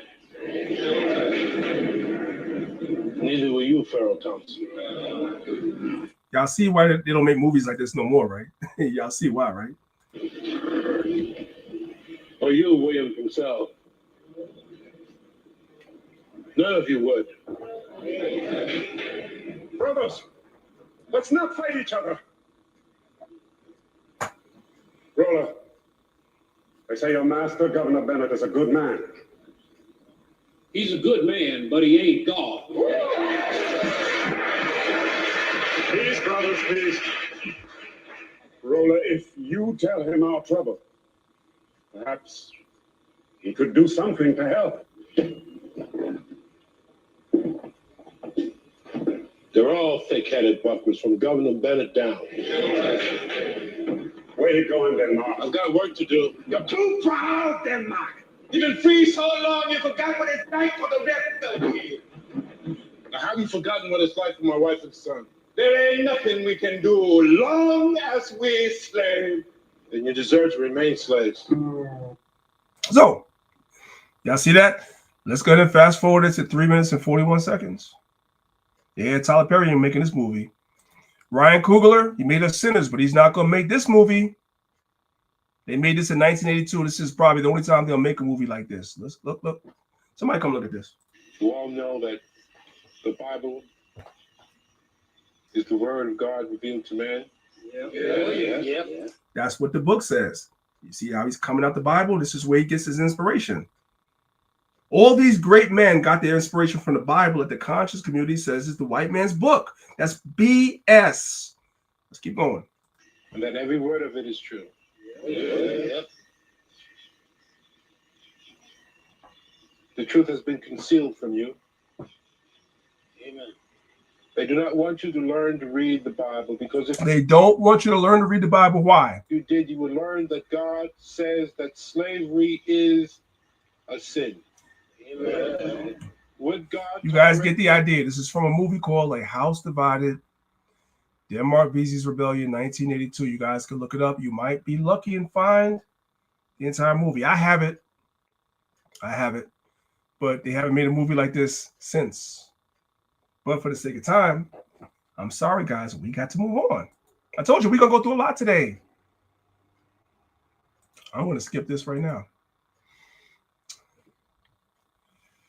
Let's watch this real quick, guys. With the Honorable Minister Farrakhan. Everybody knows what happened with Nick Cannon. They done buck broke this dude. Being silenced on Facebook and other platforms. Right. Because they attempted to silence Minister Farrakhan right now. And they did the exact same thing to you. If the true children of Israel Are black people. Why? We don't even need to watch the rest. You guys have already seen this. That matches Green Pastures. That matches Nigga Charlie, the movie. That matches Good Times all the way up until recently. This is not the Bible's. Nobody that knows, that studies, says the white man is the owner of the Bible. The Bible is the white man's book. Nobody that studies says that. Now it's time to transition into PowerPoint number 2. You guys are following along, right? Everybody's good? If you guys are good, put one in the chat. I want to make sure you guys are good. Put one in the chat, guys, if you guys are good.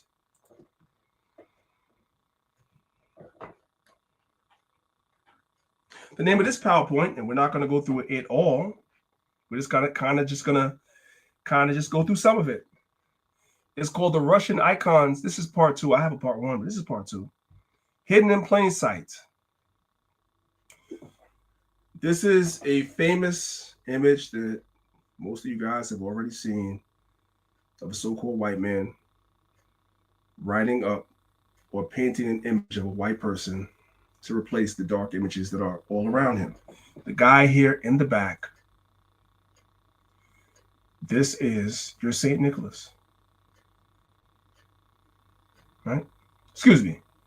No. Guy that the St. Basil. Why did I say St. Nicholas? My bad, guys. This is St. Basil. Now I got to show you because you're like, priest, which is it? Is it St. Basil? Is it St. Nicholas? I got you. I got you. I got you. Don't worry about it. I misspoke. So let's do it real quick, right? Russian icon of St. Basil. All right, so you guys can see. That's him right there. This is St. Basil. See him right here? That's him. You guys see that right there?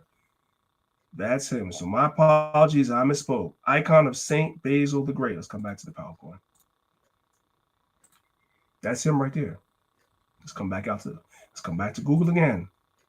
St. Basil's a black man. Clearly.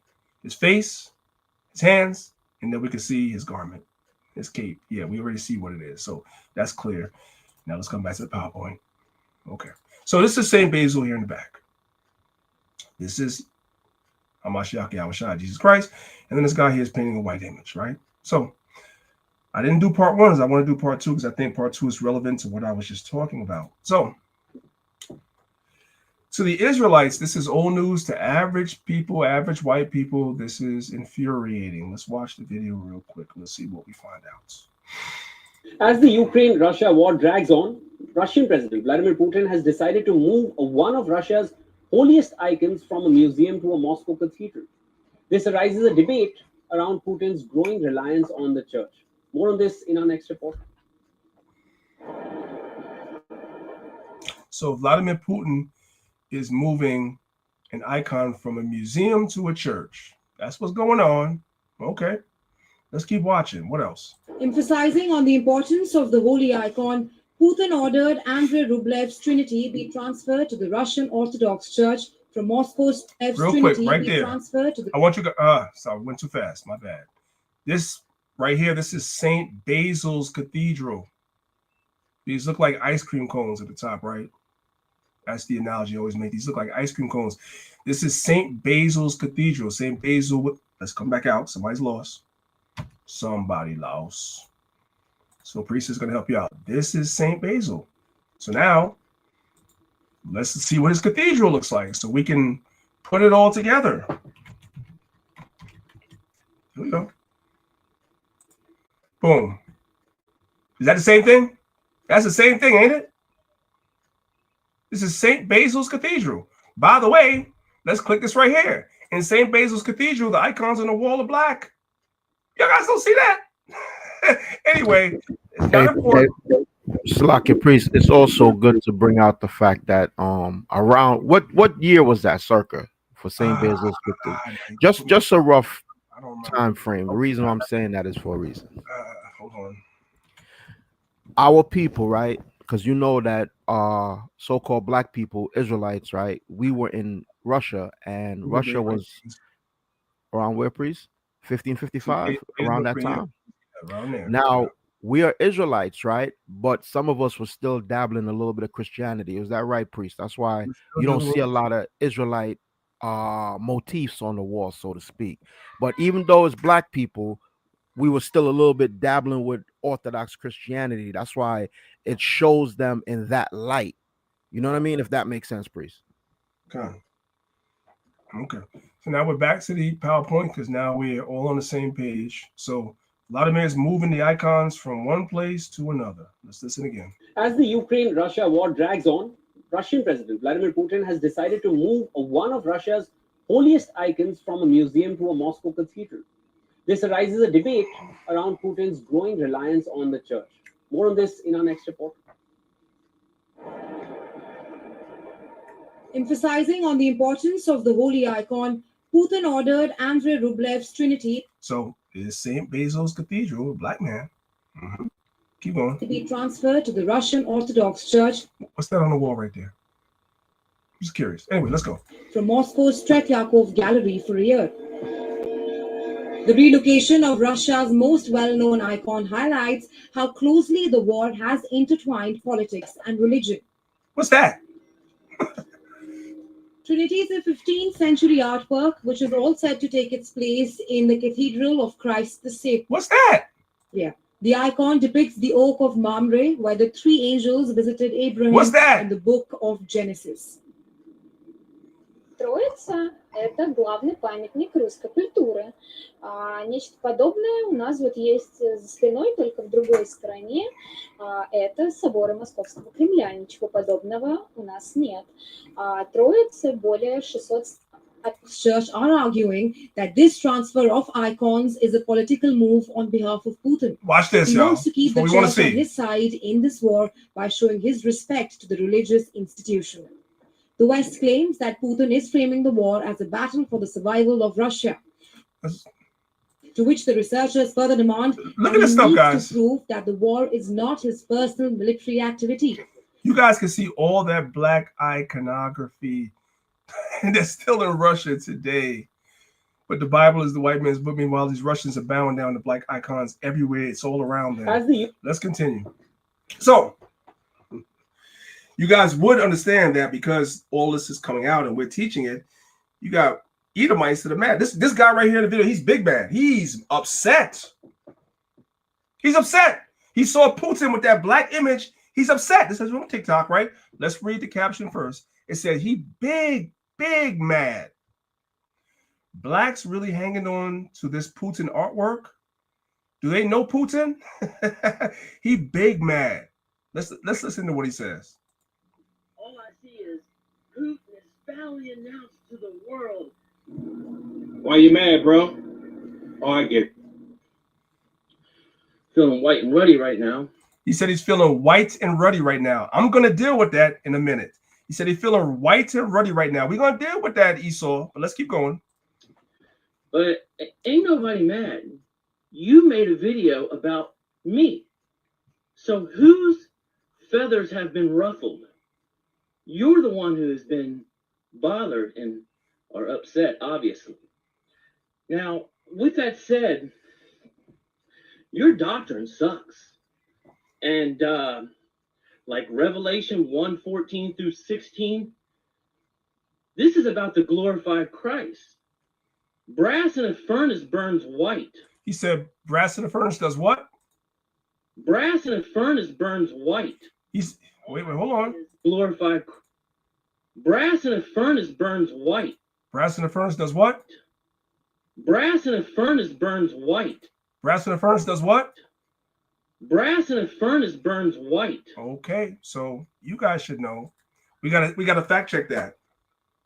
We gotta fact check that and see if that's true. Okay? Okay, let's go.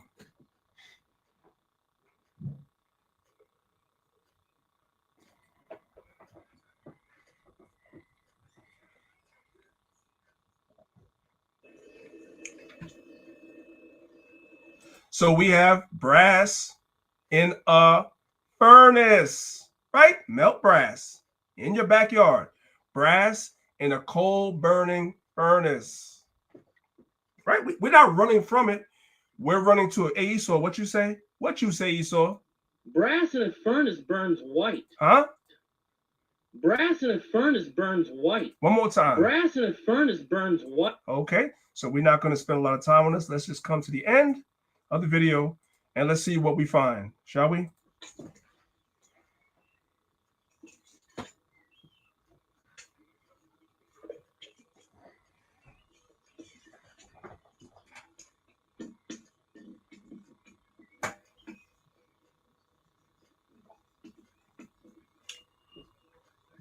That's after they burned it in the furnace that I showed you. I came right to the end for the sake of time. That's the end. That's the end. That's the brass burning in the furnace. Where is it white? You have different shades of brown all over this brass that was burning in the furnace. Where is it white? Where is it white? What'd you say, Esau? White. Brass in a furnace burns white. Where? Brass in a furnace burns white. Where? What the French toast we talk? Hey, brothers and sisters, if you guys don't know that you're in the truth, I don't know what I can't help you. Maybe they're talking about, you know, when you put the iron in the furnace and while it's burning, it's white hot. Maybe that's what they're saying. But the scripture says, as if burned, ed, past tense, like what you're showing on the screen, as if Christ was burned and then pulled out the furnace. They're thinking while he's still in the furnace burning. I don't know. I don't know what they're thinking, King. Brothers and sisters, anybody got any questions? Some of you guys about to fall out the truth. This is not the truth. Who's about to fall out? I don't understand. That's why I teach y'all demonstration beats conversation. We don't on this channel right here, Lines of Israel. You guys clearly see, especially those that do my academies. No, this is what I do in my academies every week. Demonstration beats conversation. This is bullshit. These white people, and we run to the argument. We don't run away from it. We run to it because we know what we're teaching. Okay, what'd you say, white boy? Brass in a furnace burns white. One more time. Brass in a furnace burns white. One more time. Brass in a furnace burns white. Yeah, I had fun putting this together, guys. Just so you know, I'm sorry. I had fun. I like doing this. What Stephen A. Smith say? I'm here to tell you right now, we don't care. Let me tell you, we don't care, Jerry. We don't care what y'all think about us. We don't care what James White, vocabulary, or anybody else says about us because we know we are in the truth. I'm here to tell you right now, we don't care. Let me tell you, we don't care, Jerry. Hey, Garfield, you keep telling me I'm pseudo. What? I'm here to tell you right now, we don't care. Let me tell you, we don't care, Jerry. Because you next. Yeah, Garfield, you're next. All right, guys. I'm here to tell you right now. You're next. I'm going to skip this. I'm skipping this. All right. Now, he said he was white and ruddy. Did he not say he was white and ruddy? Did he not say that? Okay, let's deal with that. Also in Song of Solomon. You know what? Yeah, let's go back. Let's let him talk. Let's let him talk. That's not fair, priest. You cut him off. Let him talk. Come on and talk. Also in Song of Solomon 7 verse 4. And he had to make this video because we were cutting him, including myself. I was cutting him. So he had to come back and try to say more because he got cut the first time. So now he has something new. What you say? What you say, white boy? Also in Song of Solomon 7 verse 4, her neck was white like ivory. Her eyes were like fish pools, blue at Heshbon. Why the fuck you lying? Why you always lying? Oh my God. Stop fucking lying. I'm sorry. I forgot that was there in case there's kids. This dude is lying. He's lying, right? So we're going to go ahead and we're going to take a look at it. We don't run away. We run to it. You guys are going to leave here understanding this is the truth. We're not running from nothing. At least I'm not. Nothing. Okay. Let's look at Lamentations chapter 4, verse 7. Her Nazarites. Well, let's come back here first real quick, right? It's this is the King James Version. Her neck is a tower of ivory. Thine eyes are fish pools in Hebron. It didn't say anything that he said. The word white is not even here. Ivory, ivory, ivory, ivory, ivory, ivory, ivory, ivory. Yes, but is it talking about the color or the consistency? It's not talking about white people. So that was a lie. I wanted to show you guys that. With that being said, and I'm rushing because for the sake of time, I have a lot to show y'all.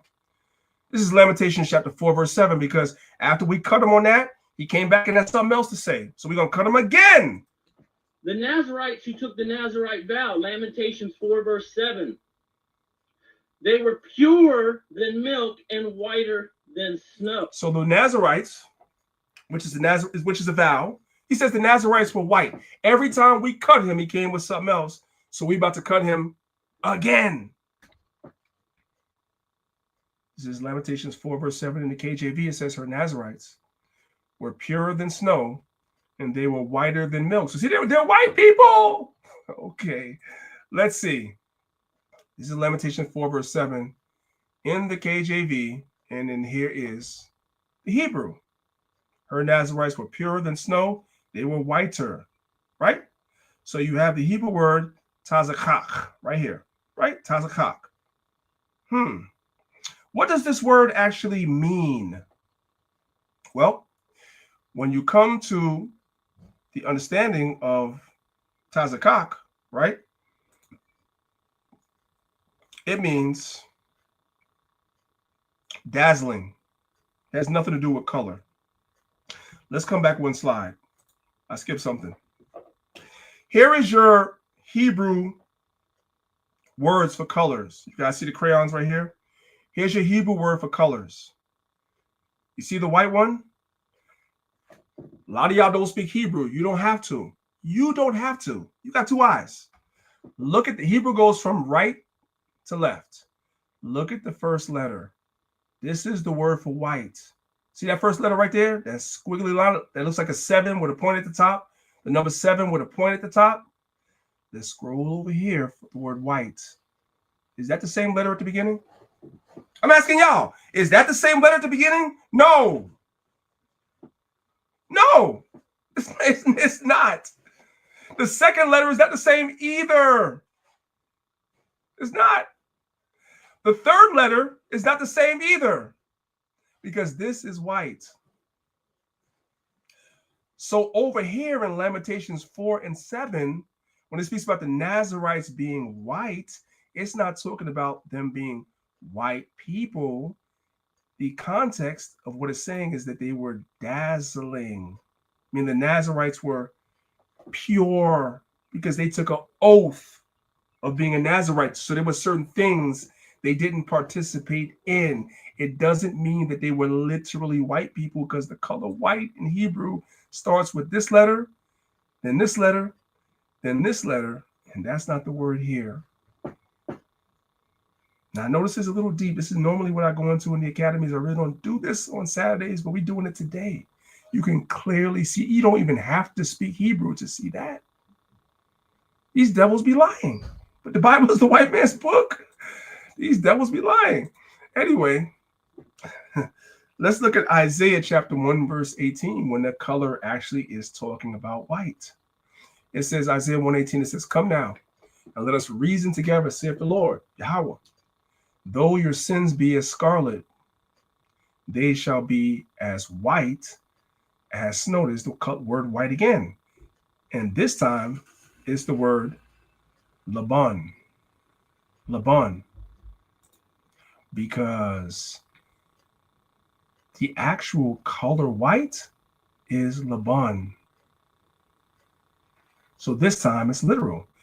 Your sins were as scarlet, but they shall be white as snow, meaning the Most High is going to forgive us for our sins. So your slate is going to be clean. So in this context, it's literally talking about the color white, Laban, just like the color white, Laban, meaning a clean slate.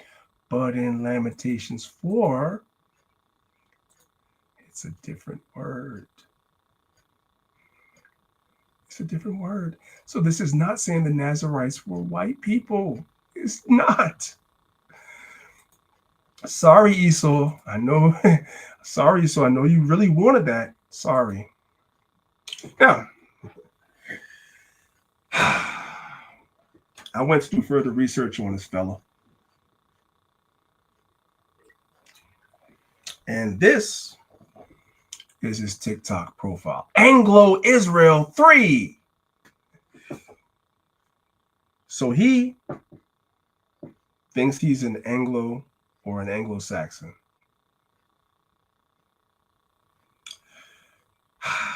I hate to do it, but I love to do it at the same time. I hate to do it, but I love to do it at the same time.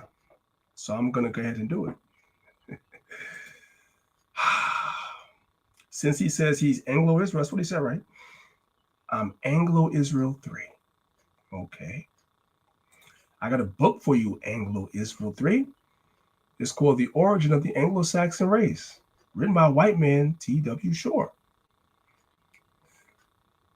Anglo-Israel 3. Should we look inside the book and see what's in there? Because there's some interesting stuff in this book. I'm just saying. Let's do it. Let's do it. So I have here that I should look at some slides in another PowerPoint. So let's come out and let's go to that PowerPoint.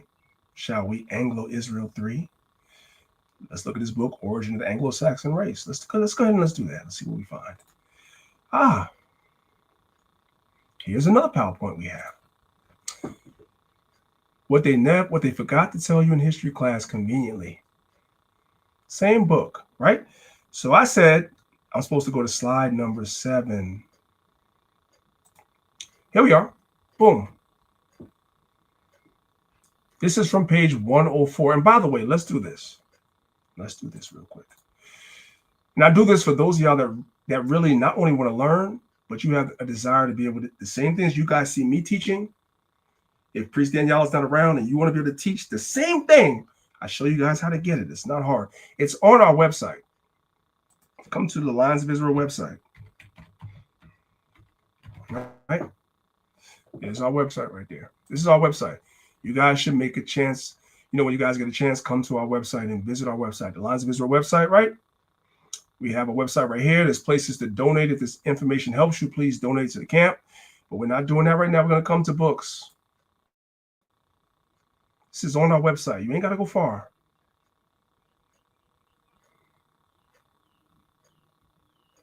Hopefully we have it here. Maybe I didn't check. I'm kind of winging it. There it is. Origin of the Anglo-Saxon Race. Let's do it again because black people is slizzle, right? Our website is thelinesofisrael.com. You come to the tab that says books. We already put it here for everybody to be able to have it for free. When you scroll down, here's the book, Origin of the Anglo-Saxon Race, which you can download it to your phone, your computer, and you too can have this book just like I have it. Let's come back to the PowerPoint. So we are on page 104 of this book, Origin of the Anglo-Saxon Race, which is on our camp website for everybody to have, whether you LOI or not. And let's see what it says.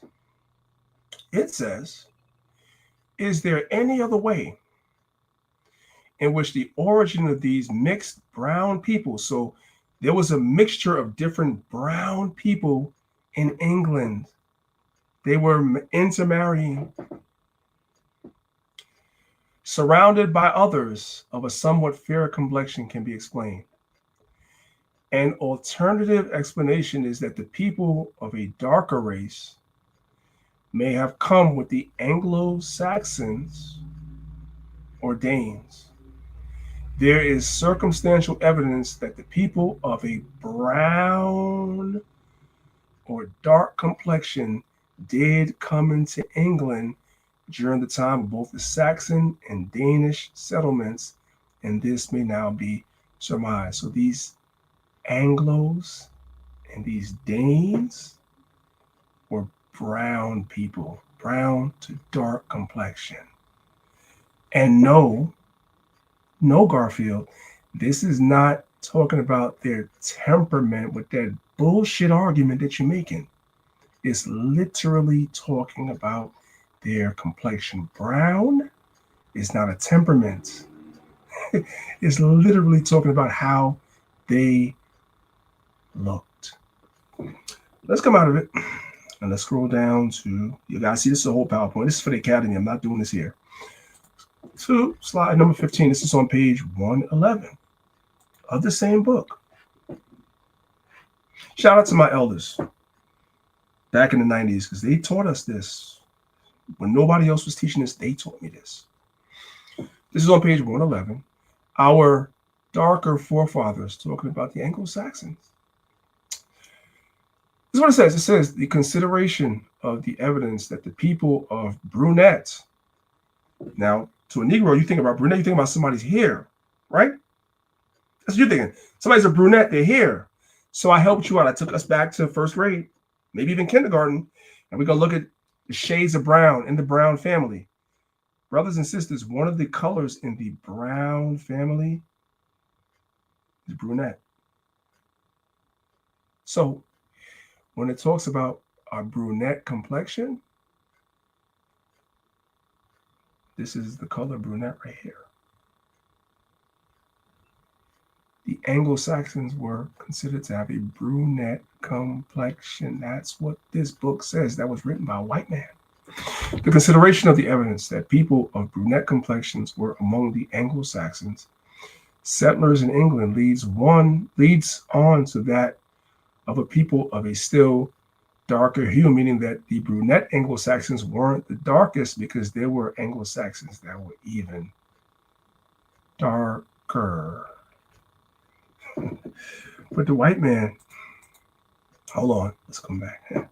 What the white man call himself? What does devil call himself? Where he at? Where?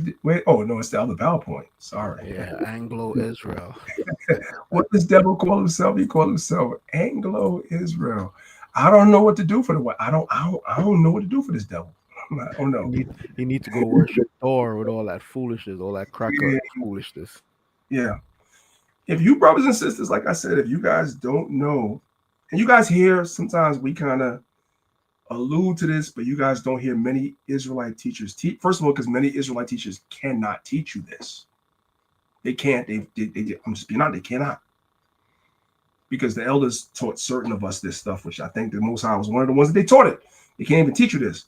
But nevertheless, understand, you might hear some Israelite teachers actually mention this, even if they can't teach it. They're not lying. I'm showing it to you. It's not fake. Let's move on. Anyway, watch this real quick, guys. They had to hide a lot of this stuff. That's the point. You're going to see this video. These are part of what's called private collections, meaning that you have private people that will buy these images, these icons, and then take them off the market so that they're not regularly seen. So people think they don't exist, but they do exist. Icons dating back to the 14th century brought together from private collections across Russia. It's very beautiful. Let's go back. It's very beautiful. No, let's go back. Russia. Let's look at that. Everybody on that wall is black. This is in Russia. Everybody on the wall is black. Okay, you guys get it. Let's go. It's very beautiful. It gives you goose pimples. It gives me goose pimples too. Yeah. It's an exhibition which feeds the senses. Everything is so gray outside at the moment, and here suddenly it's a feast for the Everybody behind her is black. And it's a black. Everybody. Years since religious icons started to be recognized as works of art. That's the one that Putin had right there. Religious objects, often left blackened over the centuries by the passage of time and added layers of paint. We learned how to. Everybody behind her is black. This is the transfiguration behind her. That's Christ right here. Look at the white garment. You guys can see. You could see it, even if the picture's a little blurred. You can see the brown hand and the brown face, the white garment. This is Christ during the transfiguration, and you have the apostles down here. Everybody's black. What are we talking about? We ain't gonna waste time with that. Let's move on. The Guggenheim tells you the same thing. This is their museums. This is their icons. Everything is black. Well, I may not get through all of this. That's okay. Then you can join the academy and you can get this in full. The question that people always ask me is, well, how did the black icons actually get there? I think everybody can agree. Those pictures are brown. How'd they get there, though? That's a great question. And I answered that in this PowerPoint. Whether I get through it all today or not, I don't know. But let's look at the Guggenheim. This is what it says. It says the history of Russian icon painting tells the story of the Russian people in their search for adoption of religion. The story, what story? Of the icon painting. The story begins long ago under the reign of Vladimir, Prince of Kiev, in 988 AD. So we're now focusing on Vladimir of Kiev, which is in Russia, in 988 AD. This is the part of the PowerPoint I don't think most of you have ever seen. So you guys are now swimming in waters that you never swam in before.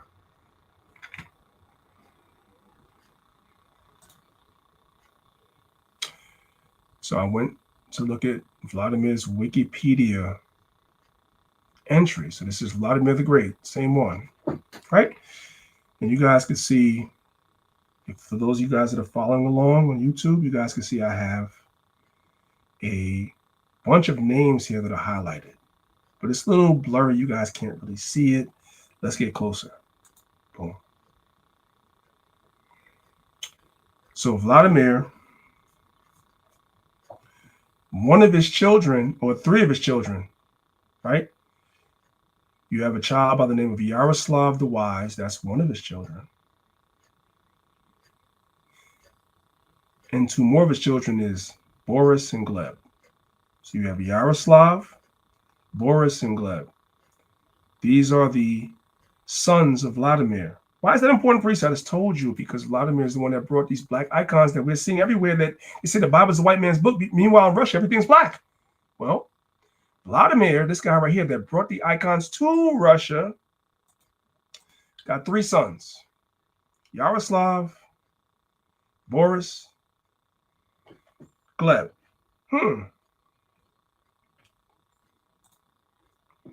Now, Dr. Umar would think this is the real image right here. This is an image. You go to Google Images that says Vladimir and Ragneta. You go to Google right here, and this is what you have. This is supposed to be Vladimir right here. The conscious community will use this image and say, see, these are white people. I got y'all. You know our priest got you. Got you. That image was painted what date, guys? That's why it pays to be on these YouTubes and not on Clubhouse. What's the date for this image with the white man right there? I think it says 1770, don't it? I'm not tripping, am I?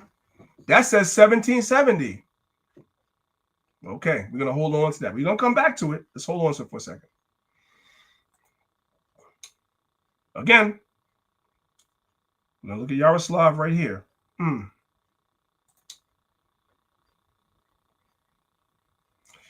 Here's an image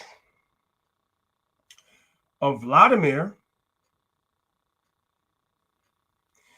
and his sons Boris and Gleb. Let's go back. Let's go back. We're going slow now because time is almost up, but you guys are seeing.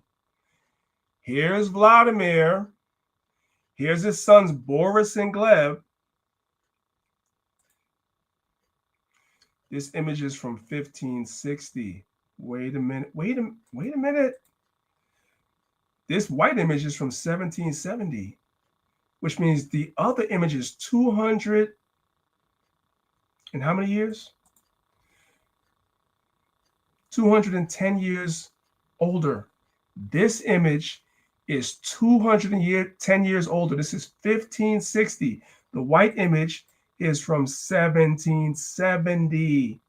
The black image is from 1560. This is Vladimir. I didn't do this. You guys can clearly see where I got it. I got it from the white man's website. See how I took the screenshot so you could see, so nobody could say I made it up. This is Vladimir with the crown on right here. Black man. And his two sons, Boris. Look at the trimming on their garments and look at their faces and their hands. What we talking about What are we talking about? This is the guy that brought the icon painting to Russia. This is him. The oldest image of him is not this garbage right here that was painted in 1770. No, you have an image that's 210 years older that's black. How do you guys think that those black images got there? How the hell do you think they got there? And this is the images of the scenes of their life. And in every image, everybody in it is black. What are we talking about? That's a dagger right there. Also, it says Kiev. Ain't that in Ukraine? Yeah. So you telling me black people used to live in Ukraine, priest? Is that what you're saying? Well, that's what the images are saying.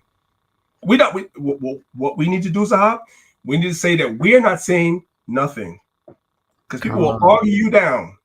We're looking at what we're finding. The images are saying that these people that look like this was the ones that was living there in 1560. That's what it's saying. So which one is right? Which is real? Is it the one from 1770, Vladimir? Or the one that's 210 years older that looks like this? I'm going to let y'all decide. Because the Bible's supposed to be a white man's book. But this guy right here made sure when he was running stuff, the images looked just like him. That's what he did. But I got more. There's more. You say there's more. Yes, there's more. Where we find this at? Well, this is located in a whole nother museum at the Tretyakov Gallery in Moscow, Russia. Priest Daniela, who's this? Oh, yeah. It's Vladimir with the crown on, and his son's Boris and Gleb. And this one is different than this one. It's a whole different image. This is the second witness. This is the guy that brought the black icons to Russia. That's why they're black. Hello? Now, every Israelite teacher can't teach you guys this. I'm just being honest. I'll just let y'all soak that in for a second.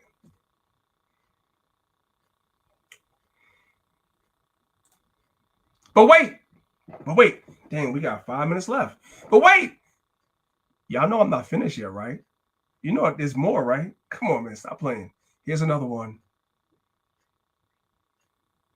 This image is different than this image, right? Y'all see a little purple here, whatever. In this image, there's no purple here, it's red. So you got red here, purple cape here, right? Blue. And this image is different than all of them. 3 images from where? The Russian icon collection. This holy image of Vladimir, the guy that brought the icons to Russia. Grand Prince of Kiev and his sons, Saints Boris and Gleb. These are the guys that brought the icon painting to Russia. How the hell do you guys think it got there?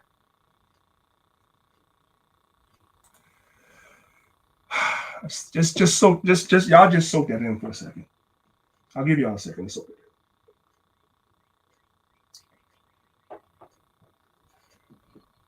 The Bible is never a white man's book. Ever.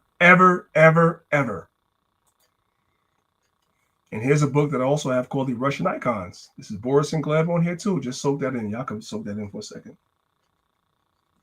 Come on, man. You could tell they fresh to death, man. How they pay, they always looking fresh, bro. That's how you know we the salt of the earth, man. Even from the 1500s, it was fresh. So we dealt with Boris and Gleb, right? What about this other son, Yaroslav the Wives? What about him? Priest, you did mention him, didn't you? I did. History of Yaroslavl. The city was founded by Yaroslavl the Wise, who was the son of who? Vladimir, who had these 2 black sons. We already proved that, Boris and Gleb. But he had another son called Yaroslav the Wise. So there's a city in Russia called Yaroslavl, founded in the 11th century. Okay. Priest, what? Yeah, okay, cool. Here it is in Russia, Yaroslavl, right here, right near Moscow today. Right there. See it? Everybody see it? Let's go ahead and let's build it while we fly. Let's put an arrow there so The next time I teach this, people can see it if they're blind. It's right there, right? So let's go ahead and make this nice and right, so people, nobody can say, "Preach, you made it up." What do I teach you guys? Demonstration beats conversation. Well, when you hear the elders teaching, what we're teaching, we know what we're talking about, right? So there it is, right there, right next to Moscow. Founded by another one of Vladimir's sons, Yaroslav the Wise. Okay. What's this? This is wild. Like many other Russian cities, and you guys can see where I got this from. You guys see, I took a screenshot. Like many other Russian cities, Yaroslavl was sacked by the Mongol Tartars in 1238, right? But I want you guys to see everybody in this image. Look at the armor and look at their faces. Everybody black. On this side, look at the armor. Everybody's black. Look at the king. Look at his crown and look at his face. This takes place where? In Yaroslavl, which was founded by Yaroslav the Wise, one of the sons of Vladimir, who we already proved was black.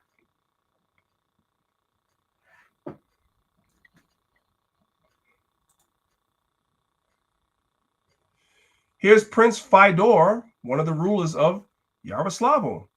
Black. His wife is black. That's her with a white head wrap on, right? A white turban on. And this is him right here. Look at his face and look at what he's wearing on his head. This is not hard stuff. Then you have another child named Vasily. Listen. Last one, because time is up. There's a guy, you guys could see where I got this from, right? You know, mostly white college students put these Wikipedia articles together, right? You have a ruler in Russia named Theodore the Black. Fyodor the Black in Russian, aka Theodore the Black. Fyodor is Theodore the Black. That's him. This is Russia. That's how them black icons got there. Nobody makes stuff up. Nobody that knows history believes the Bible is the white man's book. People have always known the Bible was ours. And it's important to understand this, because if we stop looking at the Bible as the white man's book and are able to teach these things, it'll bring a lot more of our people into this truth. That's why I'm teaching you guys this stuff today. I'm going back to the basics. We got to wake our people up. We have a big job. We got to start with the basics. The Bible has never, ever, ever been the white man's book. Brothers and sisters, this is Ivan the Terrible. I know my time is up. This is Ivan the Terrible, right? This is the source is the Encyclopedia Britannica. This is Ivan the Terrible, right? I contend to you, brothers and sisters, this is a black man. You can look at his face. You can look at the trimming on his garment. But I know that the pseudos will argue with me and say, well, you can't really tell because the picture is cut off. Okay. Okay. I don't have to argue with you. Here's what we do. We go and we get another book that I have. This is my screenshot. It's my handwriting on the page, right? This is a book called The Rise of Russia. Let's go and see how much it costs. I'm just curious. I'm curious to see how much this stuff costs. So let's do The Rise of Russia by Time Life Books. I got my copy in 1994, so I paid like $3 for it. But now, let's see how much it costs. I'm just curious. Go to the Oh, they want $39 for it now. So you guys can see it's a real book. I didn't make it up. It's a real book, right? You guys can see it on Amazon. If 100 of you guys go looking for this book, by the time you guys come here, the book will be $1,000, because Amazon works off an algorithm. If too many people are looking at the same thing, they're gonna raise the price. That's how it works. Right now it's $39.98. Well, Priest Danielle had this book since freaking 1995. This is my copy, right? This is Ivan the Terrible's son. This is page 128. I'm telling you guys where to find it if you ever get this book. This is page 128. It says a feeble-minded Tsar, Fyodor, inherited unrest stirred up by his father. Who's his father? What does that say? I can't see. Ivan. What? Oh, his father was Ivan the Terrible. It's a black Man, how in the hell do you guys think? How do you think them black images got into Russia? How do you think we brought it in there? What do you mean? And the white man writes books. Here it is. Still available on Amazon. Some of you guys can get it too. They got books that tell you that. The Israelites been teaching this since I've been in the truth since 1992. They've been teaching it. Nobody was on to this history till we taught it. Nobody. I'll give y'all a couple more. Somebody come look at this. This is crazy. So we see this image right here. This is Fedor, the son of Ivan the Terrible. The white man put in his book that they put an image of him as being a black man. You guys see that? That's how them black images got there. There's more. Is there more priests? There's more. See, this is the original image we just saw in the book right here. Where is it located, priest? It's located at the Moscow State Museum. Here it is right here. The white man was mad about it, guys. Somebody come and look at what he did to the image. He made it white. You guys see that? Do y'all see that?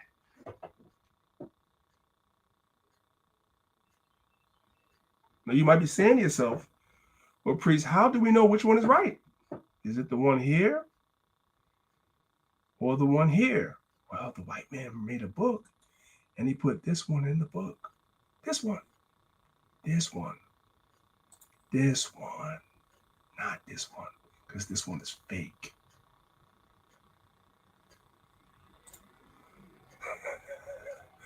Father and son, that's how them black icons got there. That's enough. There's way more you guys can see. Oh, by the way, let me give you guys this. Let me give you guys this. Let me give you this. No, I'm not. That's it. Salakia. That's it. That's all y'all guys get today. I apologize. Class is over. You guys want more? You can see the email scrolling at the bottom. You guys join the academy, join the camp, man. And I'll teach you guys all this stuff.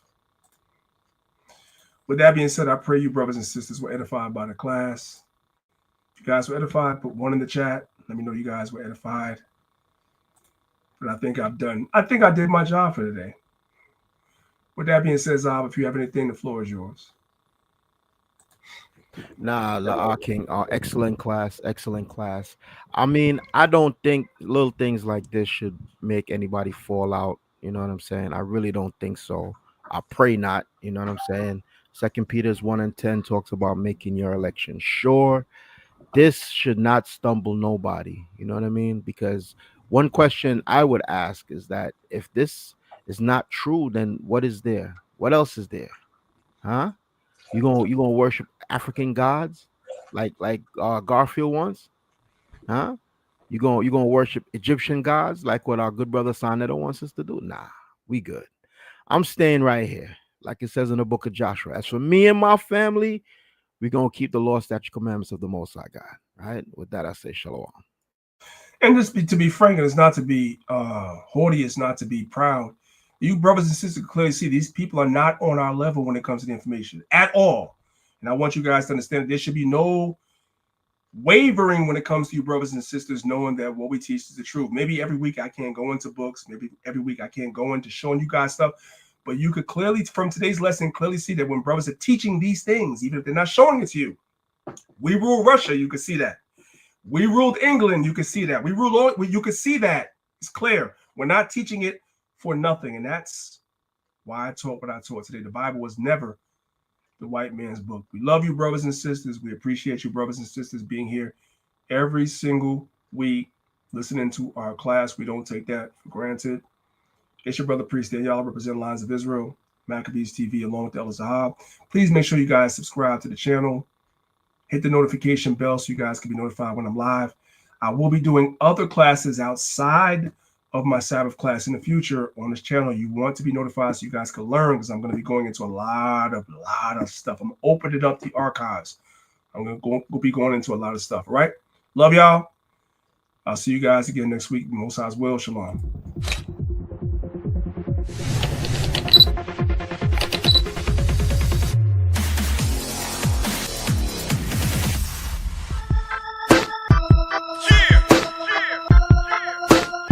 I'm telling Babylon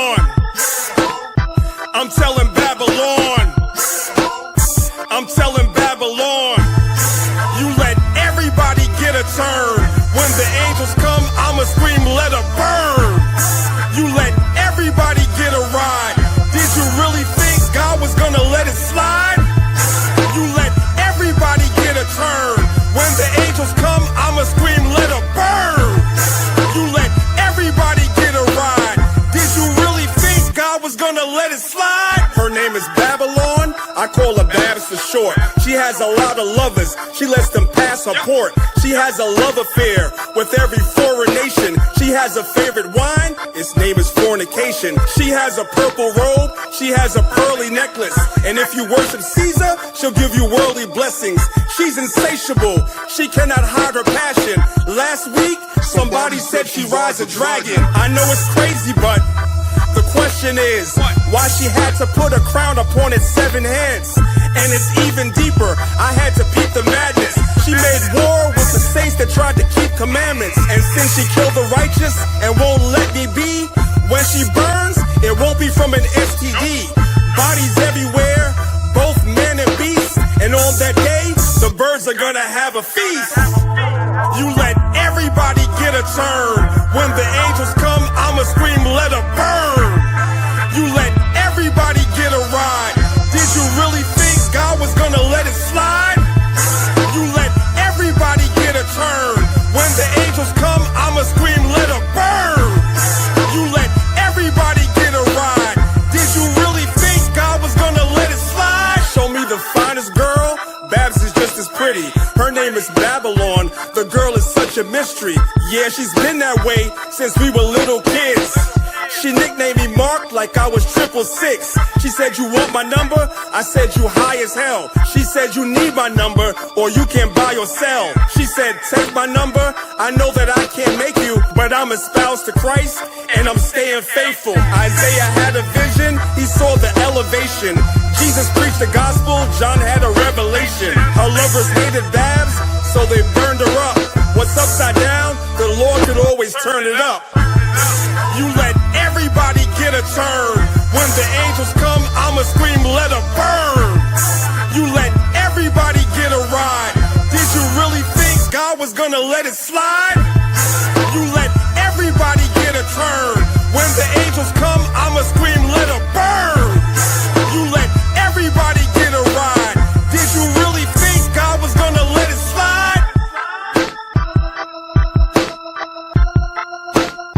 I'm telling Babylon. I'm telling Babylon.